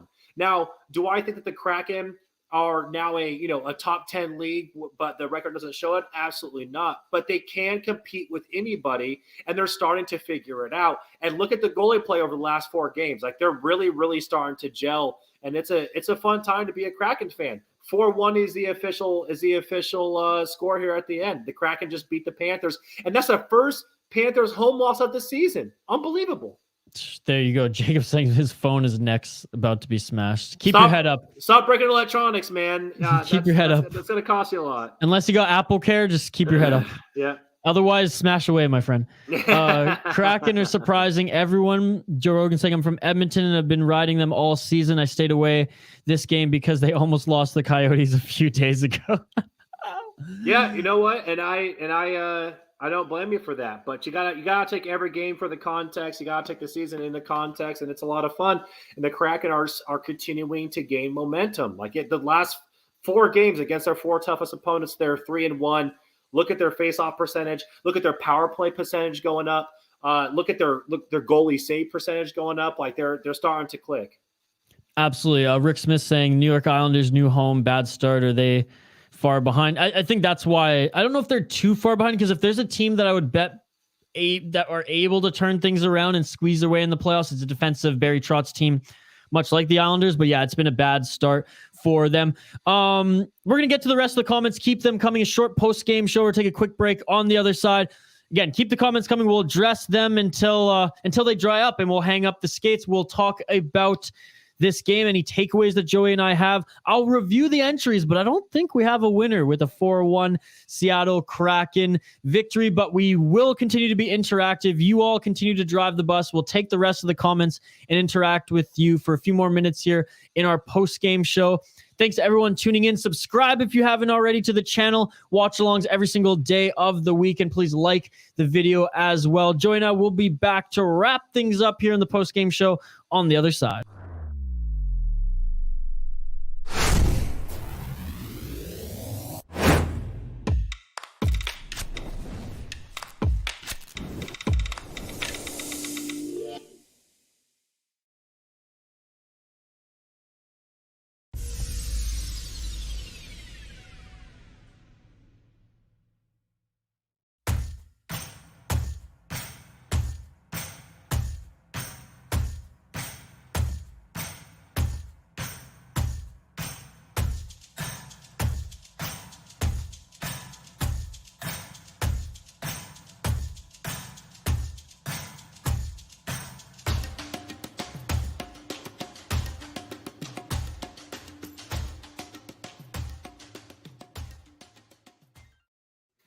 Welcome back to the Hockey Podcast Network. Watch along live here on YouTube. My name is Ish Jerome alongside Joey Cirillo. And wow, what a game it was. The Kraken the Seattle Kraken, that is, defeat the Florida Panthers 4-1. And Florida, they brought it to them all damn game. All night. I'd say the first half of the third period was pretty much all Panthers. And all then Florida. And then it was all Kraken. Yeah. It was all Kraken after that. We'll get into a little bit more of the game here as we dissect it all. But again, it's a comment-driven live stream. It was a quick game as we haven't even hit the 3-hour mark. So we'll continue to take your comments. Front Row Productions. I made $200 on this game. Attaboy. There you go. Wait, I love that. Cha-ching, motherfucker. Let's go. DraftKings, promo code THPN. Use that. 12SB4813. Kraken are like crackheads. They're very high highs and very low lows. I like it. Listen, as a person that's watched every single game so far, I'll watch them lose to Arizona and then beat Florida and Washington and Carolina. So I'm with you. Rick saying the Vegas actually just scored 3-1 Front Row Production. Jacob, wait till Eichel's back. Like, holy shit. Oh, man. Joe Rogan says Kraken might make some cash next few weeks. I'll be taking them more seriously. No, absolutely start to take them more seriously. Again, look at the small sample size over their last week or so and see how their stats compare to the overall season. And you're going to start to see a team that's trending in the right direction, and we'll get some upsets. And if you're a betting man, you might be able to make some cash. Yeah, I mean, Front Row Productions have been saying that I think the Kraken are going to end up surprising everyone. Look, for me personally, and I'm gonna jump in here. Surprising everyone means like being above the Canucks, above the California teams. Them making the playoffs would be, and quite frankly, even in this dialed, dumbed down Pacific Division, it would be a surprise, like very a big surprise to everyone. Yes. So like my expectations would be like, they're not going to get dummied every night. And I don't think that they are, even though they're at the bottom of the Pacific and they are, quote unquote, they are a bad team right now. They're not the Canucks, which have expectations and are just looking like a bad team. Like I watched the Vancouver Canucks outshoot the Columbus Blue Jackets, over 20 shots. I think they had 40 some shots. And it was one of the worst hockey games I have ever seen. Honestly, and I'm not even being over dramatic, Junior B in Canada is more entertaining than that god-awful performance by the Vancouver Canucks. They had 40 fucking shots on net. So, like, the Kraken are an entertaining team to watch because they bring it. They may not have the scoring dazzle that you want to see from pro sports or pro hockey at the highest level, but they bring everything else, in my opinion. Jacob's saying they're one of the worst teams. Again, yes, but I just You know gave what? my whole explanation. You can say that any other night after they just got taken care of Florida. Don't want to hear it. Moving on.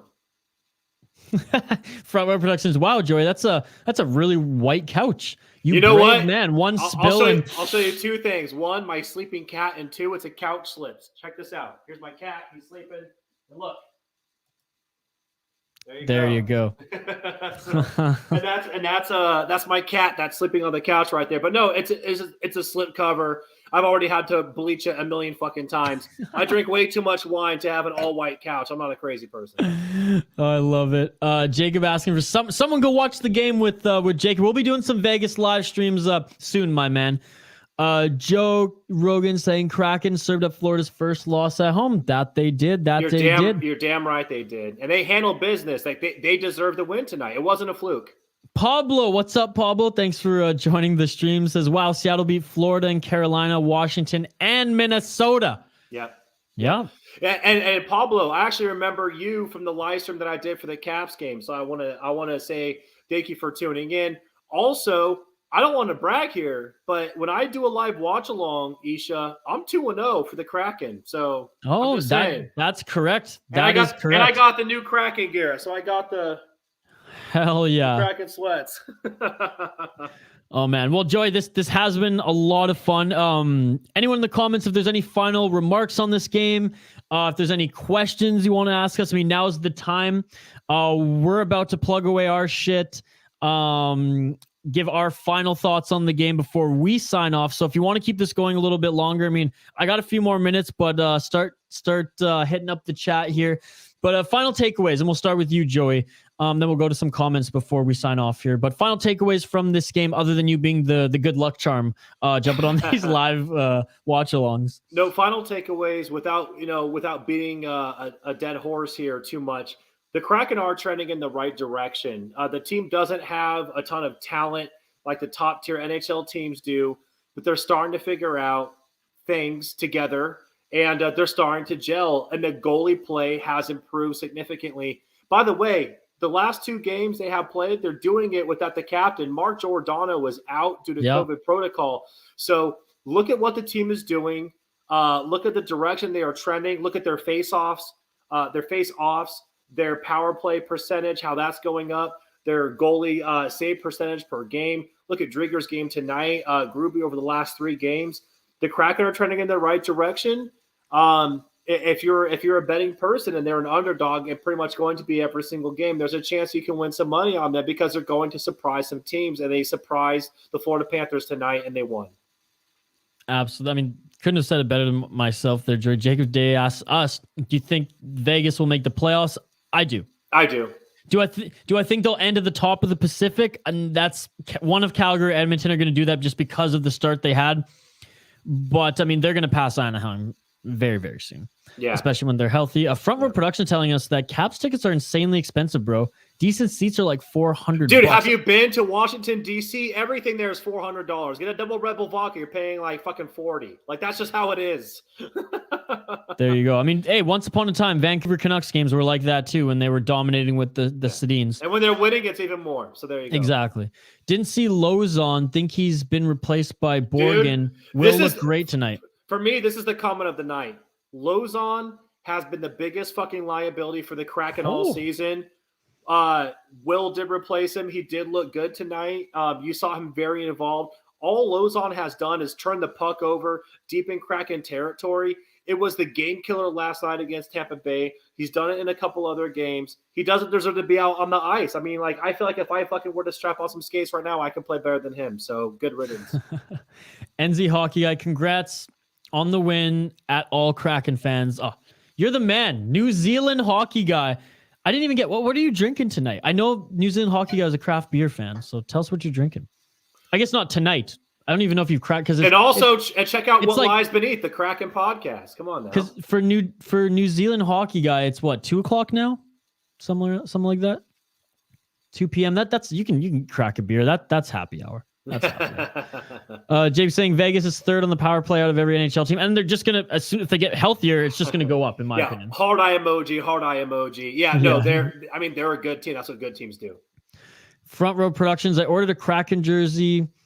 To Weston, Atlantic City for my next poker tournament. Dude, hell yeah. Also, if you can, I don't know if you can sneak in a phone. I mean, depending on how serious that poker tournament is, I want to see a photo of you at the poker table rocking a Kraken sweater. Like, Hell yeah. Let's see that shit. And tag us at Kraken Pod, at THPN. Yeah, I want to see that. Absolutely. Rick Smith saying Kraken has more wins than Montreal. Lol, great game. Yeah, Montreal sucks this season, guys. Like Montreal, they're so bad. Haven't looked at standings, but you know what? I'm trying to take things a day at a time. So that's awesome. I live in Washington, D.C. so you know why everything is expensive there. But Washington, D.C. is great. It's a lot of fun. Front Row Productions, I believe, is a fan of the All Blacks rugby team. Maybe just in New Zealand, because that's what I watch. The New Zealand All Blacks, I'm a huge rugby guy too, especially sevens. Canada has a great rugby program, both men's and women's actually. They do well in the Olympics as well, and the All Blacks just always crush us. Oh, here we go. 2:40 p.m. beer o'clock. Let's go. I got wine, but I'm with you. I got beer in the fridge. I just got to get up and get it. I'll do it after this watch-along is over. No, I got to have some dinner, actually. I need to fucking eat. That's it's dinner time soon. Oh, man. Jacob Day, Andy's a Caps fan, a.k.a. never heard of a good team. Amazing. All right, Joey, I think that about wraps it up, man. This was a lot of fun. You are the good luck charm for the Seattle Kraken. Folks, support us if you like these watch-alongs. Subscribe to the Hockey Podcast Network YouTube channel. Like the video. We have watch-alongs pretty much every day of the week. You can support Joey and his podcast, What Lies Beneath, at Kraken Pod on social media. You can follow myself at VI Sports Talk on Twitter. But hey, as one of the creators of the Hockey Podcast Network, go follow the network. Check us out, thehockeypodcastnetwork.com. We have a podcast covering every team in the National Hockey League, plus a ton of other content. Like, if you love Terry Ryan, if you're a fan of Spittin' Chicklets and you've heard Terry Ryan speak, well, the Hockey Podcast Network produces his podcast. So go check out Tales with TR, plus all the other great content out there. Again, thehockeypodcastnetwork.com. I do a podcast as well. It's random. It doesn't really have anything to do with this Panthers Kraken stream, but I do cover the Minnesota Wild on a podcast called The Soda Pod. The Soda Pod podcast releases content 5 days a week. Monday, very much Minnesota Wild. Tuesday, all NHL prospects and also big focus on the Iowa Wild. Wednesday, we have exclusive interviews with breweries in the great state of Minnesota. Thursdays is the Brewery Travels podcast, and Fridays, MNCAA, all 6 Minnesota D1 teams. So a ton of content. If you're a fan of hockey in the United States, check us out at the Soda Pod. Last couple comments come in. I mean, people aren't really happy that we're leaving here. Which I appreciate. All up in our feels. I appreciate that. Front Row saying, I like Vegas. I go there a couple times a year. So does everybody. I'm going to be there in a couple weeks. I have a business meeting there. So I'll actually be in Vegas in like 2 weeks. So as Jay-Z once infamously said, I'm not a businessman, I'm a businessman. I think that's the best line to end the show off here. Signing off, I'm Isha Jerome alongside Joey Cirillo. This has been fun, my man. We'll have to do another one again soon. Shout out to everyone who tuned in here live on the Hockey Podcast Network YouTube channel, and we will catch you on the rebound.